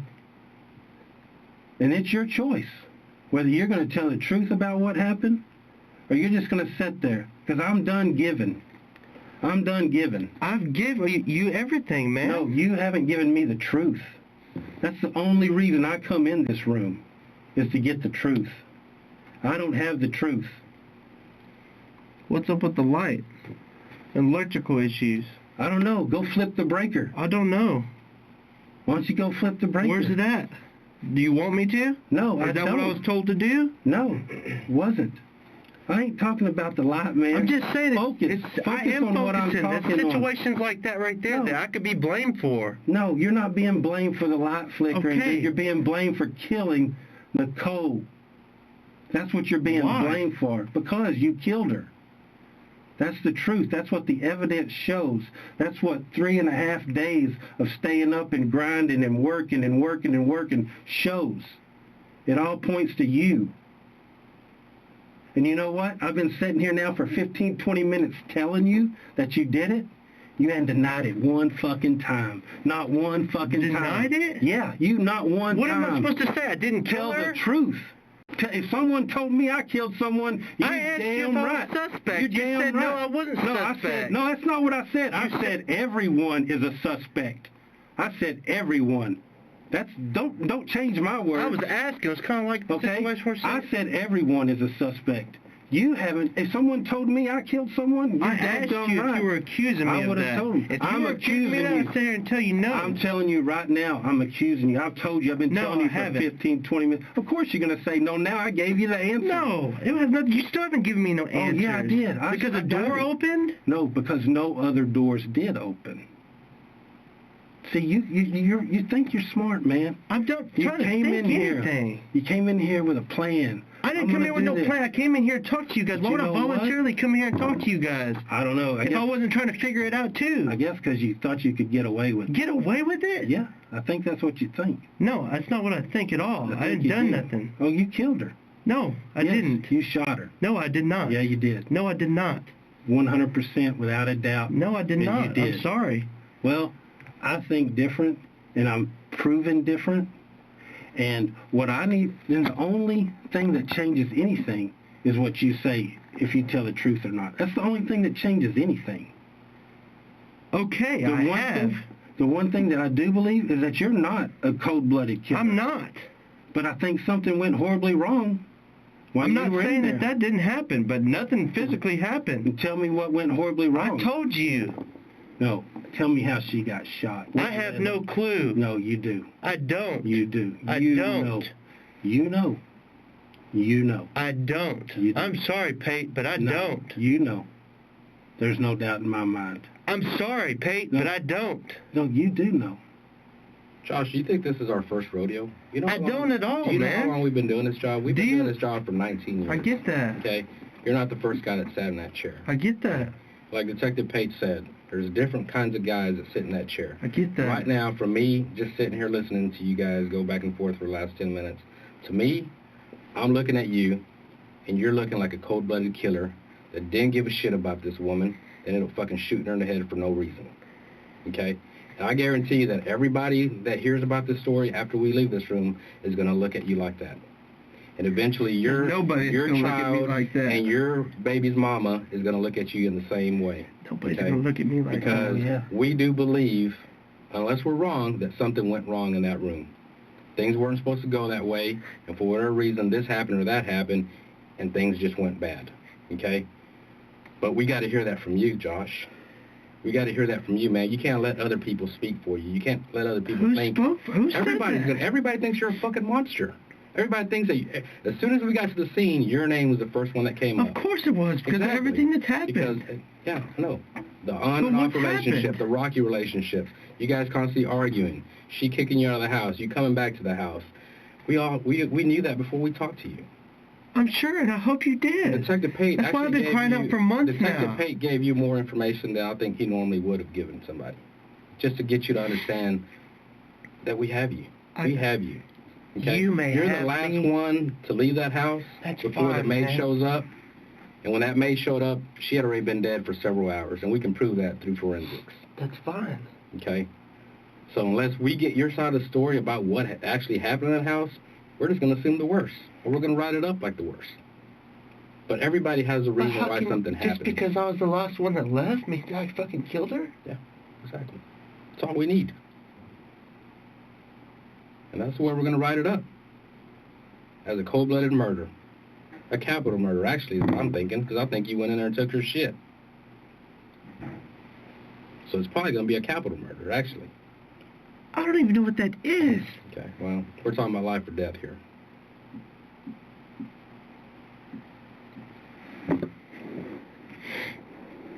Sorry, man. I'm sorry I was the last one that left. I'm not a cold-blooded killer. Well, that's the way it looks like from here. And people that have to make the decision on what happens to you, you talk to anybody out there other than her mom or Mark, they'll tell you who I am. And that's not who I am. Dozens of people we've already talked to. They've told you that? They've told us to look at you. Of course, but it doesn't matter what people have said. What people have said don't matter. It's the evidence that matters. You're right. Because people lie. People lie every day. All the time. It's messed up. It's so messed up. But evidence doesn't lie. You're right. It doesn't. If evidence is going to cause me to be a murderer because I was the last one out the door, I think that's actually going to cause you to be a cold-blooded murderer. Come on, man. I'm not a cold-blooded murderer. Unless you tell us why you killed her and how it happened, then you are.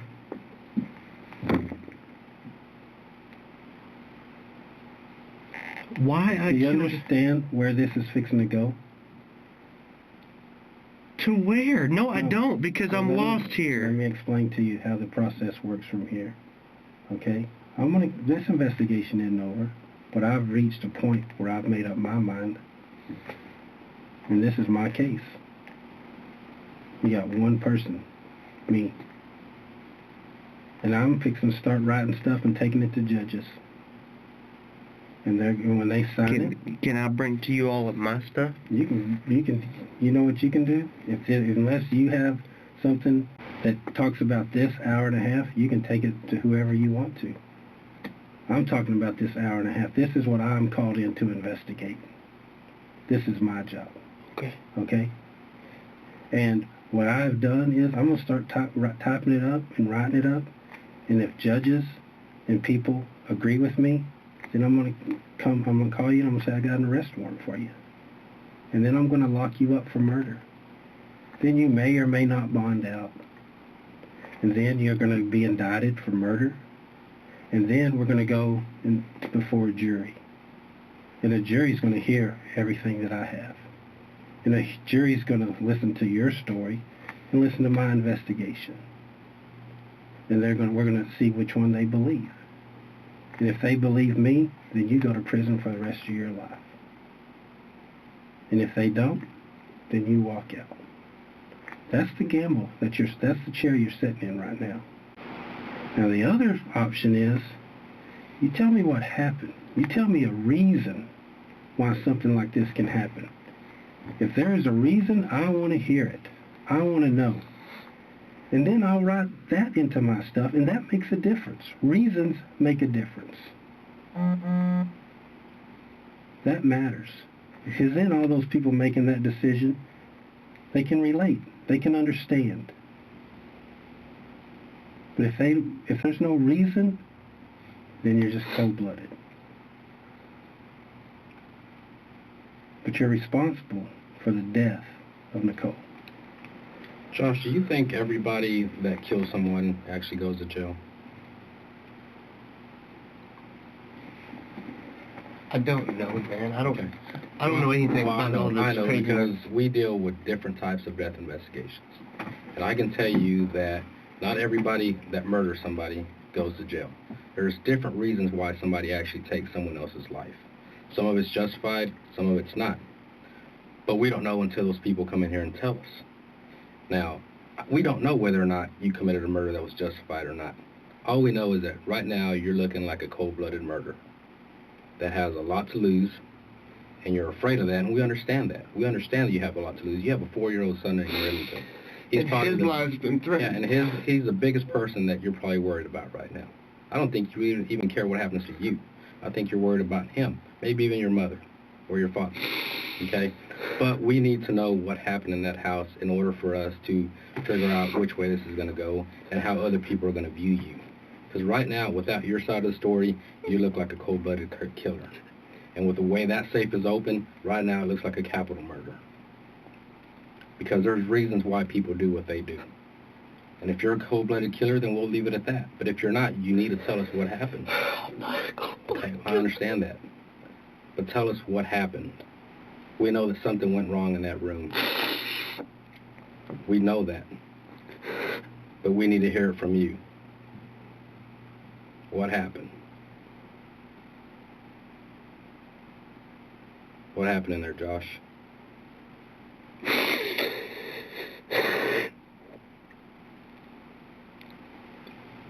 Because I can tell you that this is the only time you're going to have this opportunity to tell us, because from here on out, you're not going to get this chance. You're the only one other than Nicole that knows what happened in that room.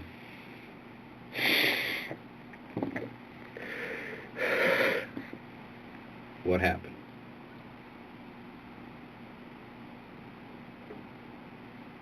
I know you want to get this off your chest, dude.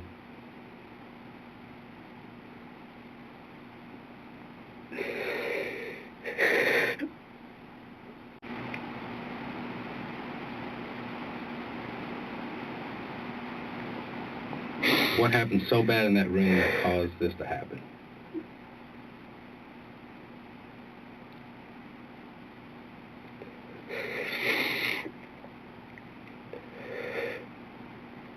Just tell us, Josh, what happened? 'Cause you're looking like a cold-blooded killer right now. I'm not. Okay, then what happened? Tell us what happened. It obviously doesn't matter what I say. Yes, man. it does. It really does. Whether I did it or not, my son's life's in danger, my mom's life's in danger, my dad's life's in danger, my nephew's life's in danger. Not if you have a reason why this happened. If there's an actual reason, and you can explain to us why this happened. And so what if I make up some reason? Well, what if I make up some reason why this happened, and then all of a sudden they make a phone call, and then all of a sudden there's something that happens to my son? We'll be able to prove this, whatever story you give us. What if that's the case? If something happens, then we will get the person who did that. What if it's too late? Okay, well... Because it's just a phone call away. If that is legitimate... It's just a phone call away. Legitimate, let's start with what happened in there, and then we'll start with... We'll start with that. All I'm saying is right now, what if I make up something right now? What if I make up what if I turn around and tell you, okay, you know what, yeah, I did it. And tell you why. I got some questions about it. What if that's the case? And then I'll walk out of here. You're walking out of here, period. I know that. But I'm saying, what happens? I tell you that. I walk out of here. They see me because they're watching. Well, and all of a sudden, boom, there goes my son. Boom, there goes my nephew. Boom, there goes my mom. Boom, there goes my dad. They've already tried to kill my dad. Okay. Well, they are not going to do something like that because they know that not only if you think they're watching you, do you know that right now I have detectives and police officers watching Grand Prairie, protecting my family, watching Grand Prairie, Carrollton. You haven't. I don't know about Carrollton. That's where my son's at. Is that where Falconer? That's where my son's at. Okay. Well, I need that address. Okay. But right now I have detectives. I have officers. Benbrook and Good. Grand Prairie. Good. Okay. Josh, we're not going to go out and call Mark or call Judy and say, hey, this is what Josh said. We're not going to do that. We're worried about you right now and finding out what happened in that room so we'll know how to proceed with this. Can we smoke a cigarette? When we get to the truth. Oh, well, I always smoke a cigarette. Okay. Well, we can't smoke in here. Tell me the truth. I'll tell you the truth. Tell me the truth. What? I told you the truth. No, tell me what happened in that room. I told you. Listen. Tell me what happened in that room. Tell me how she got shot. Tell me why. We'll go smoke a cigarette, and then we're going to come back with some details, some very fine details of everything. But we got to get the truth first.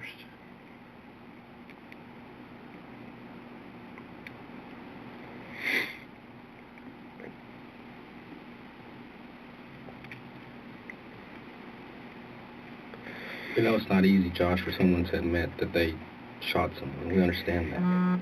But we're talking about your life right now. You have to make yourself look better than what people are looking at you right now. You know what? I've been made a fool of for so long now. I don't care what people think about me. And if it costs me my life to save my family's life, then I'm okay with that. Okay. Well, then tell us what happened. I haven't told you what happened. If it costs my life to save my family's life, then I'm okay with that. You're not going to save your family's life by not telling us what happened in there. If they want your family, if that's what you think, what you tell isn't going to stop or prevent that one way or the other. Matter of fact, if you told the truth, then maybe they would see some remorse. Maybe they would see that as you being remorseful.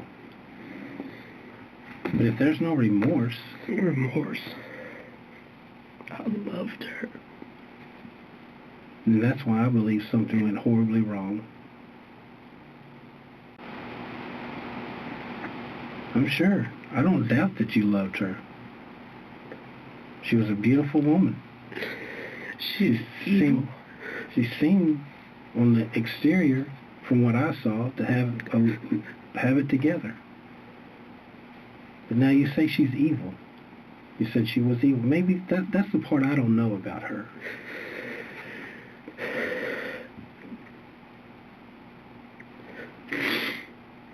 The whole thing being is that it's like when I contact the police and then they tell me, yeah, nice try, good luck. Every time I try to contact somebody for the harassment and threats, and I'm talking about a gun pointed in my face. Tell me I'm gonna put a bullet between your eyes if you don't do what you're fucking told. And I take that to police, and police just look at me and go, I'm sorry, man, that's domestic. So I'm supposed to sit here and trust you guys? Well, I can tell you this. Those facts weren't brought to this detective or to this detective. Okay? Anybody that put yourself in my shoes, man, for a second. Well, your shoes are really the only ones that matter right now. That's what I need you to understand. So what's going to keep my family and my son safe? The truth. The truth that is told and that it lines up with the evidence and is proven, and then it is presented as... Because let me ask you something. Do you think Mark doesn't know that she's evil? Mark's fucking evil. Okay, maybe he is. I'm not saying he's not. But y'all know the same person. Okay? Look, dude, something happened. Something happened.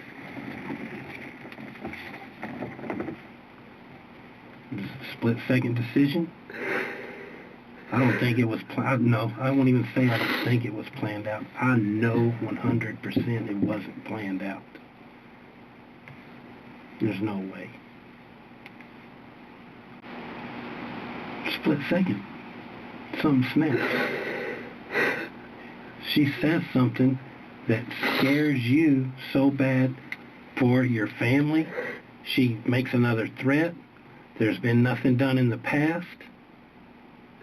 How can you... Has been stuff done. No, I mean nothing done for you about the threats that have been in the past. And so you're thinking, you know what? I am tired of this. I am tired of these threats against my family. I don't have to do what you said. I've been trying to get out of this. I've been trying to get away from you. And now we're here, and you're still using me. You're still threatening my kids. You're still threatening my family. I'm done with this. And she's eliminated.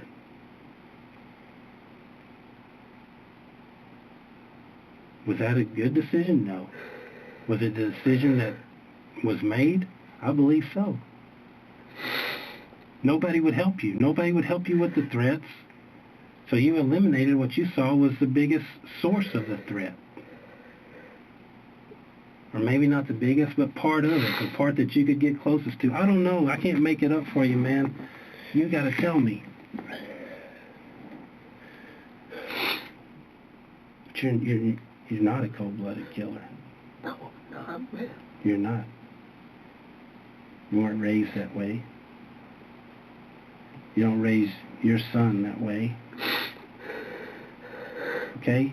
That's not who you are. You're in a horrible situation and something went wrong. Those are the pieces of the puzzle that I know. I have done enough background investigate to know that it was a horrible situation. And then I've done enough on-scene investigation to know that you took care of that situation, made a decision. But I don't know the in-between there. Only you.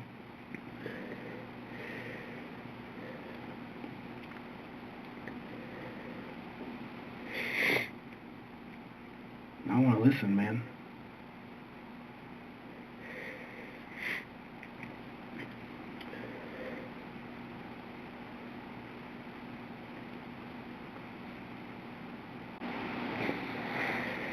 Smoke a cigarette. Yeah, smoke a cigarette, please. I'm not leaving this room till we get the truth, man. I want the truth.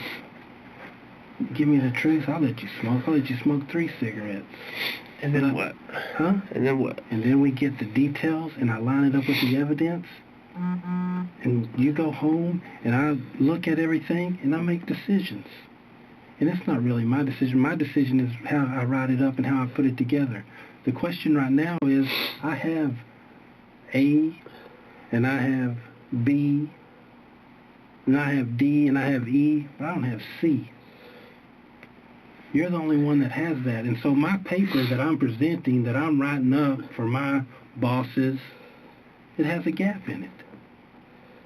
Did you find the pills in the paper that was on top of the day? I found the pills. I don't know if the paper was up there or not. The tissue. I was looking for the pills. I did find the pills. What were they? Honestly, I tell you the truth about the pills. You tell me the truth about what happened in that bedroom. What were they? Will you? Yeah. You will. They were gas X. Gas X, that's a, yeah. I knew they were. So you just want to know if I'd tell you the truth. But now it's my turn. Will you tell me the truth?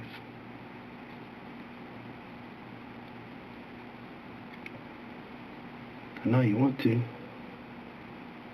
gotta get it off your chest, man. What happened?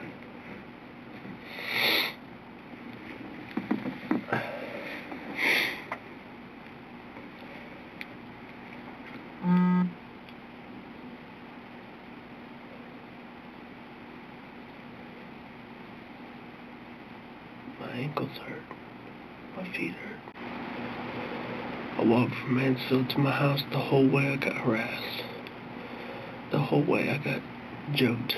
Stephen Malik drove by me and threw a black towel out for me to pick up. I picked up the black towel, and then he followed me around the corner. As I walk up around the corner, there's a black guy standing up on a hill, and he's looking at me, and he looks at me, and he points at me. I walk up to him, I say, so I guess I'm supposed to be returning this black towel to you, and he looked at me and he said, you're the one. And I was like, well, I'm the one. I guess I'm the one. I'm always the one. I'll continue to get fucking put in situations where I'm either going to be a bad guy, going to get killed doing something wrong, or threatened or doing something. I was like, this must be your time. He's like, no, you can have it, man. I said, hey, by chance, since I've been walking from Mansfield, do you have a water I can get? He said, no, I don't have a water for you, man. I said, all right, then I appreciate it. Have a good day. He looked at me real strange. I said, you know Stephen Malik? And he turned and he said, you need a water? I'll get you a water. He went and got me a water, and he tossed me a water. I drank water. I walked down around the creek. I walked down the creek, and all of a sudden up inside the creek, Nikki gave me jewelry a while back. Told me that I could have it. And then all of a sudden turned and told me that I stole it. Up on the side of this creek, which is right on Perry, going down 20, just past Green Oaks, that next exit. Starts with a P, P and E and something else. I go down the creek, up the creek, and all of a sudden, here's Nikki's paperwork, here's Mark's paperwork, here's their paperwork, and here's a piece of foil, and then all of a sudden, there's information on my dad's truck, and then it's a big joke, and then they start driving up and down the street and fucking laughing at me, and then honking the horn, and I'm crying, and I'm walking down the fucking highway crying.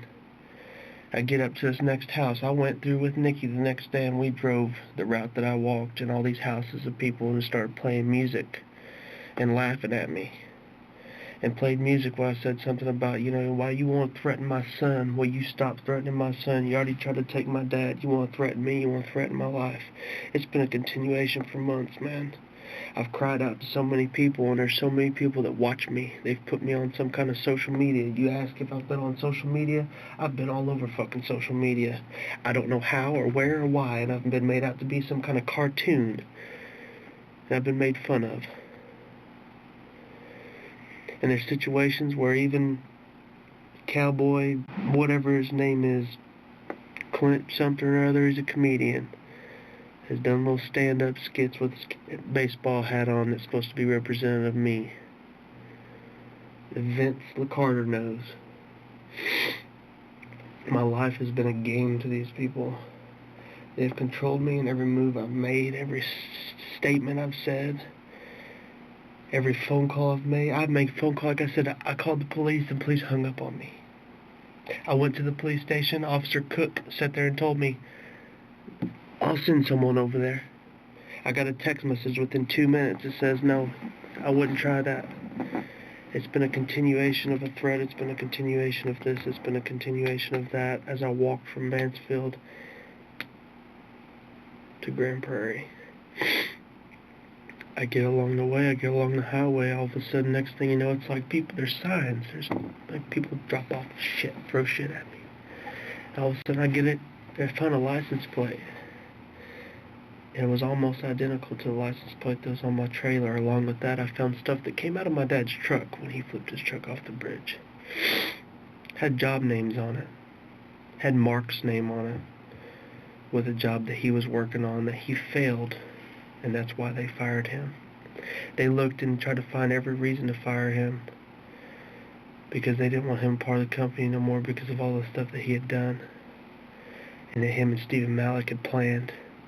He went to Stephen Malik. Stephen Malik told him that he knows people that know people and he'll get rid of me real quick.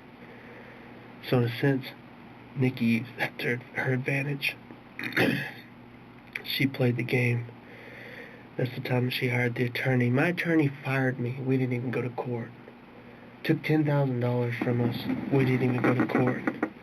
I could sit here for hours. Y'all want to sit here for hours? You want to know the truth? We're going to sit here for days. I got all the evidence and all the proof to prove everything.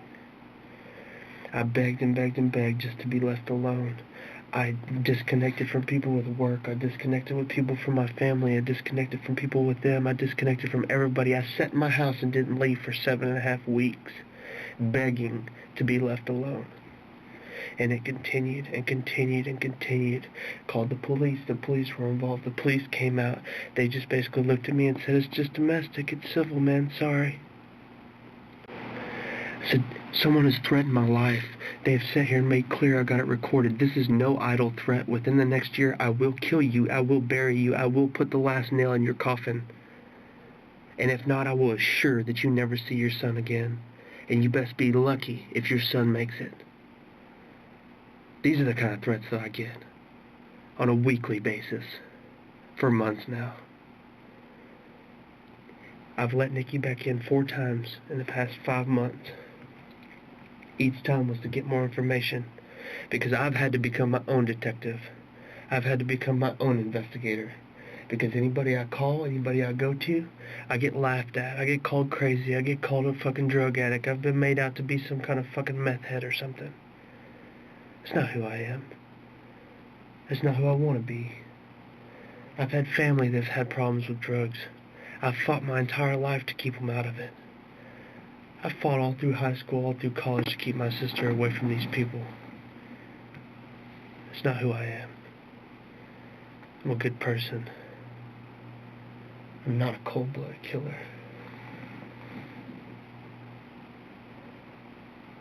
I cried and cried and cried for help, and nobody would help me. It got to a point to where all of a sudden I'm walking down the highway and I found this license plate. It's like a license plate from a trailer that me and my dad had. And I find this and I find that. Well, as part of their setup, they think that I'm just going to go ahead and pick it up to where my fingerprints are on it. Well, no, I don't do that. Because I know what's happening. I've had to constantly watch every fucking move I make, every phone call I get, everything that I have, every person that I talk to. Because along the way, every bit of every detail has turned to be set up to where I'm threatening somebody. I'm out to get somebody. I'm this, I'm that. Then next thing you know, it's like on my phone, I get these little push notifications that are threatening to my nephew, threatening to my son, who are both 4 years old. I started to get a tattoo in representation of me and my son. After the second session, my tattoo guy, all of a sudden, he had to up and stop. He couldn't meet me no more. His nephew came down sick with leukemia. And within the next week died. Everybody that I've come in contact with, even with you guys, it's like I could sit here and talk to you guys and tell you guys about this, and the next thing you know, something happens to you. That's how my life's gone for the last 5-6 months. It started 11 months ago. That's why I started disconnecting from anybody and everybody. I thought, you know what, I can't call nobody, I can't ask nobody, I can't even tell my family what's happened. Because everybody that I go to, every person that I talk to, there was people that were sent to me, they got out of jail. Anquist something, they call him Q. I could sit here and go down a list. And I actually think that you may have helped him or dealt with one of his cases or something a while back. I got a Bible of his. I've taken in homeless people. I brought homeless people to my house to feed them, to clothe them, to get them back on track, to get them back to their families. Because they didn't want to be a part of that life anymore. Preston, there was another kid. I met these dudes. All of a sudden, through this person, all of a sudden calls me up, wants me to come holler at me, man. I got something for you, man. I go meet him. I'm sitting there, as we're sitting there in a broken down house, boarded up. All these people live at. Pay $5 a night to stay. We're sitting there, they're all getting all screwed up, they're already screwed up, and I'm like, hey guys, what, you ever thought about turning it over to the Lord? How about you give that shit up, man? Because I'm not perfect. I'm here for a reason. I'm here to talk to you, but since you're here, why don't you listen too? This dude the next day went home, cried to his mom, and went to rehab and detox for 8 days. Because of the things that I told him and talked to him about. This dude I took home with me and stayed at my house for 2 or 3 days. I've got his Bible. There was a situation where his uncle got killed. He's got a camera and a router, apparently, that has information on who did it, that he was asking me to get to somebody. I can go on and on and on and on and on. I got just, it's unreal. Long story short, I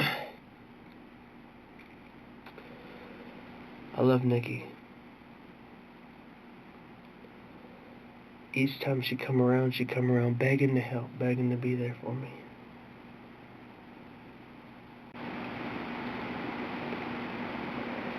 But every time that I did, you need to take that. Just want to tell him, can't call him. Really? What was the deal with all that?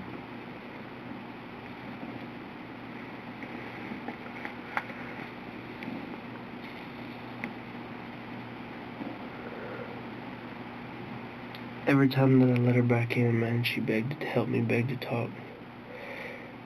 Told me she was going to pay off the truck, told me she was going to pay off my debt, told me she was going to give me this, told me I was going to be in her will, told me I was going to get everything that Mark was going to get, told me this, told me that. I said, I don't want none of that. I don't want your fucking money. I don't want none of that. I don't want nothing to do with any of that. I just want to know that I'm safe and my family's safe. And if y'all think that my life's a game, then take me. Don't harm my son. Don't harm my nephew. Don't harm my family. Come get me. If you want me, if I've done something that bad, that wrong, then come get me. I'm right here.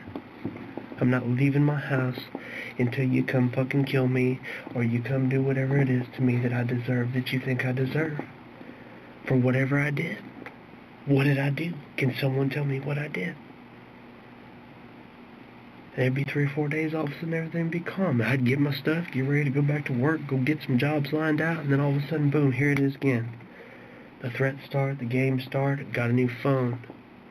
I'll get a whole new phone line, a whole new phone account. It's like I walk into my house and there's like a domain. Like I walk in, your phone's connected. It happened to my dad's stuff, it happened to my mom's stuff. It happened to anybody who walks into my house. It's a constant threat, man. My son's constantly being threatened.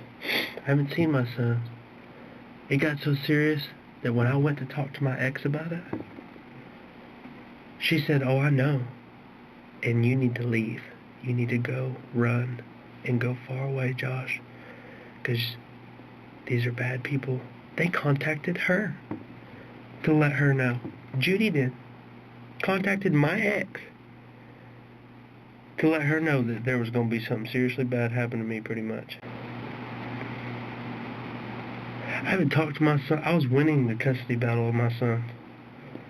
I was going to have custody of my son. That's like a 7% chance in the state of Texas. I'm sure you guys know. I proved everything I needed to prove to be the best father and best fit parent for my son. All of a sudden, my son's life's threatened. My nephew's life's threatened. My family's life's threatened. My life's threatened. I disconnect, okay? I step out and away. The story goes on and on and on, man. I don't know where to start or where to finish.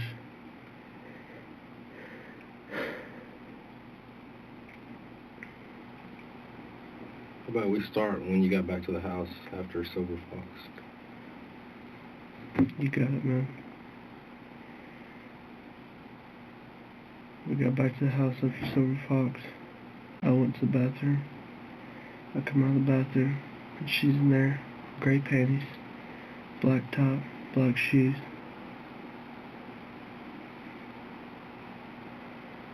She basically comes right over there and grabs me and tells me, come on, sits down, throws me on the couch, starts blowing me.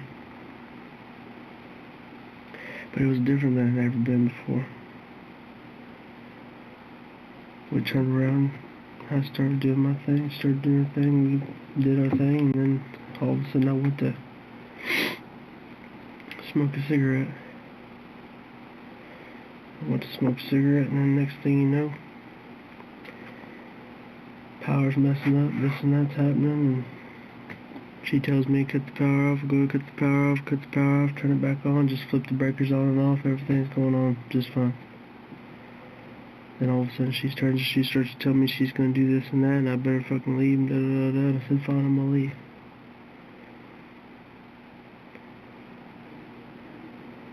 I went to leave, and then next thing you know, she starts saying this and that about my family again.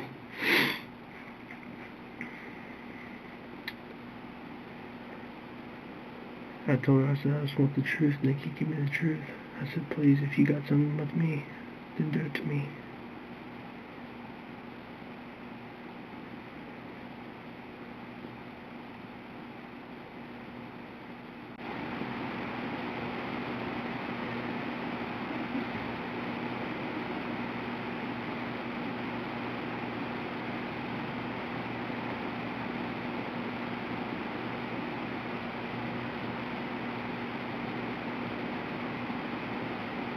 She said, it don't matter, Josh. She said, you do what I tell you to do. And I said, no, Nikki, I'm done. You're not gonna threaten my son or my family anymore. She started to push on me, and I told her, I said, don't fucking push me. If you want to do something, then do something. Call whoever it is over here and do it.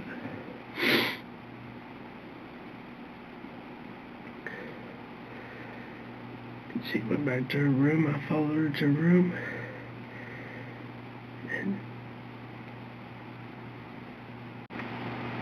And then that's when she turned.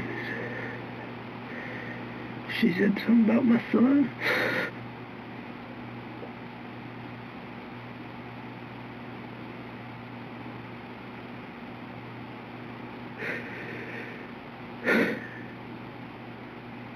I said, I just want the truth. Just please tell me the fucking truth. Like, why? What did I do?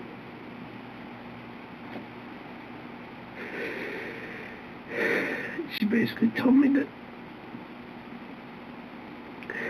she said you'll get the truth sooner than later.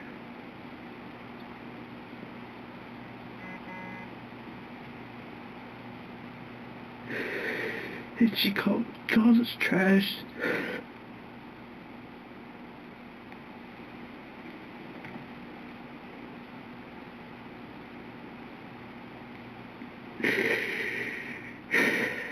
And it basically said it doesn't matter. It will all die.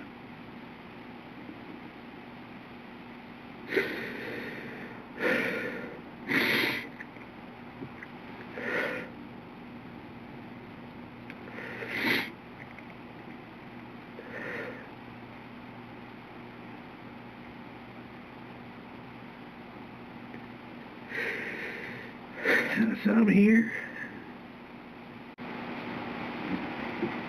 Take me if you gotta take me. Don't mess with my family, please.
Where'd the gun come from?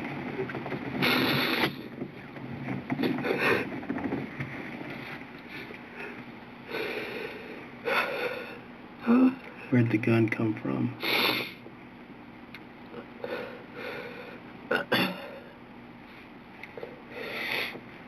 Oh my God. Is it one you had or one she had?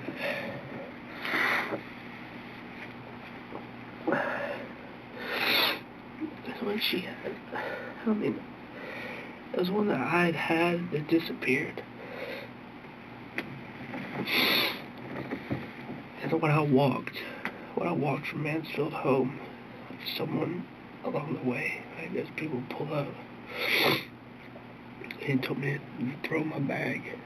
My bag had my pistols in it. And I walked with my bag with my pistols. I was just trying to disconnect from everybody and get home. But there was pistols that come up missing. And nobody knew about it. I didn't want to involve anybody. Other than whoever it was that was following me.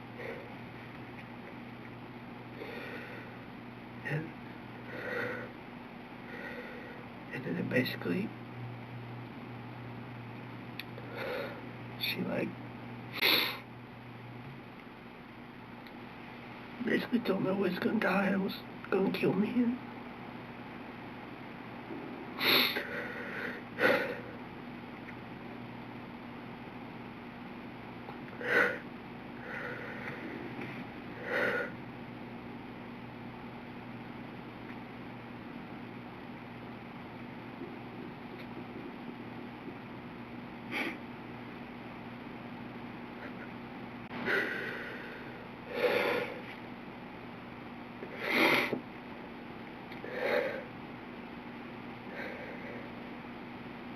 And the reaction, I didn't. At that point, I felt like she was really about to kill me, and my family was going to die, and so I had to defend myself and do what I had to do. And then I was worried about my mom. That's why I was so worried about my mom yesterday.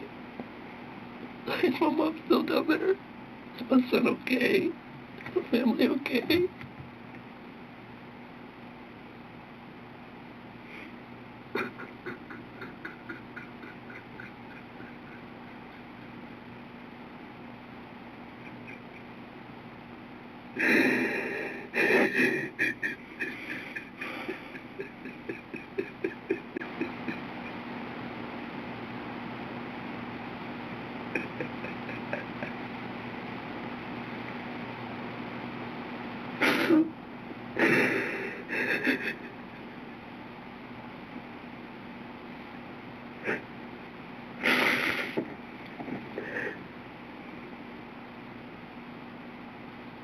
Can you, It's like just by saying that, like right now, that could end my son's life or my mom's life, or I don't know. no. There's only two people besides you that know that you said that right now. And that's it.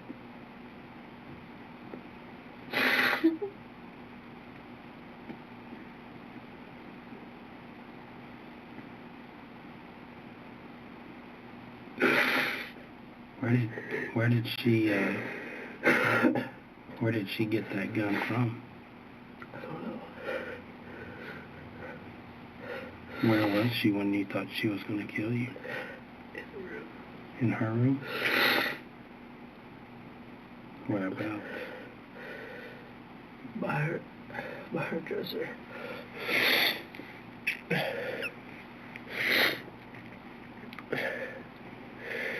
She ran back into her bedroom. And like the whole time I was just asking, like, just give me the truth, like what's going on, like why are you getting like this right now? I was just gonna step outside and smoke a cigarette. And she just lost it. And it's just another one of them times, like that's why I have my bag ready, because there's just been so many times I didn't know whether like I just do what I'm told. If I don't do what I'm told, then it's possible that my family's gonna die. And so I'm just done what I'm told, but I've always had my bag ready in case it gets crazy and I'm fucking out the door, man. I'll leave. I get away as fast as I can. And I try to get home. I try to get to my family and make sure that they're okay.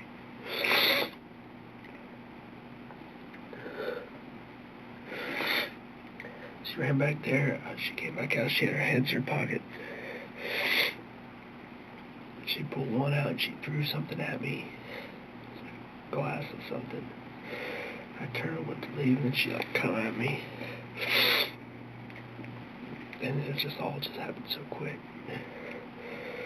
I don't know where she got it from.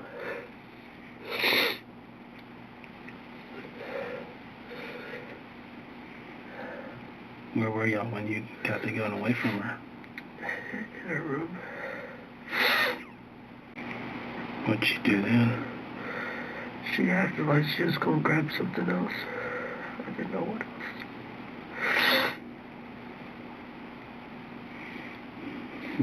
Where was she reaching for, or how was she going to grab something else? What part of the room was she in?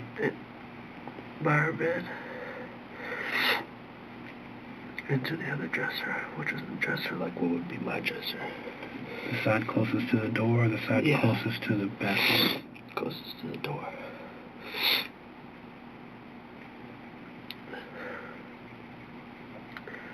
So she reaches in that cabinet, and then what happens?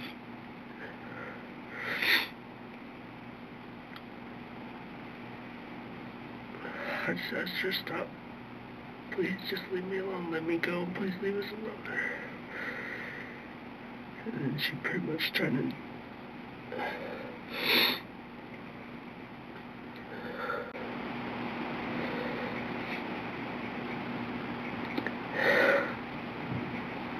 said something about my son.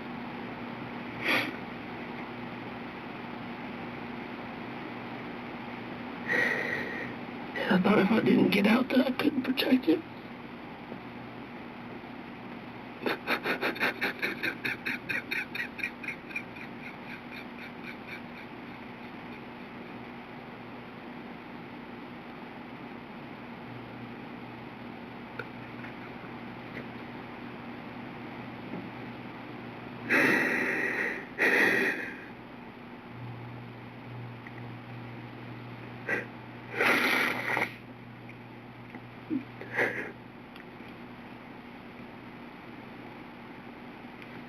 Where was she whenever you shot her?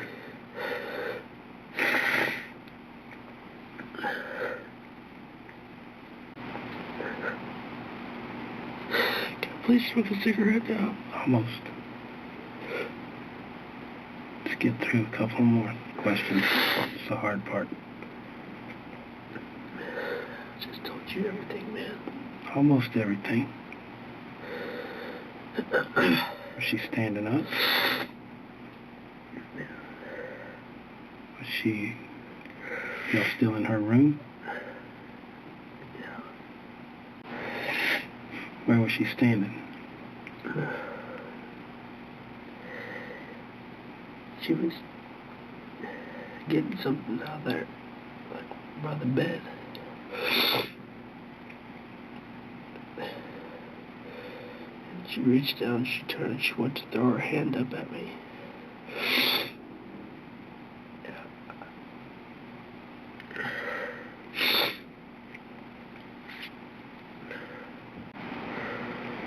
Is she standing closer to the dresser or closer to the bed when she throws her hand up towards you?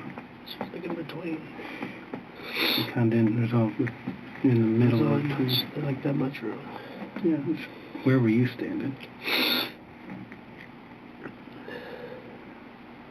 Like at the corner.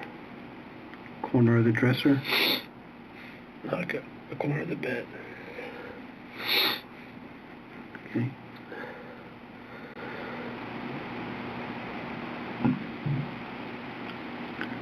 Did you see anything in her hand? I ain't go to the bathroom. I go to the bathroom.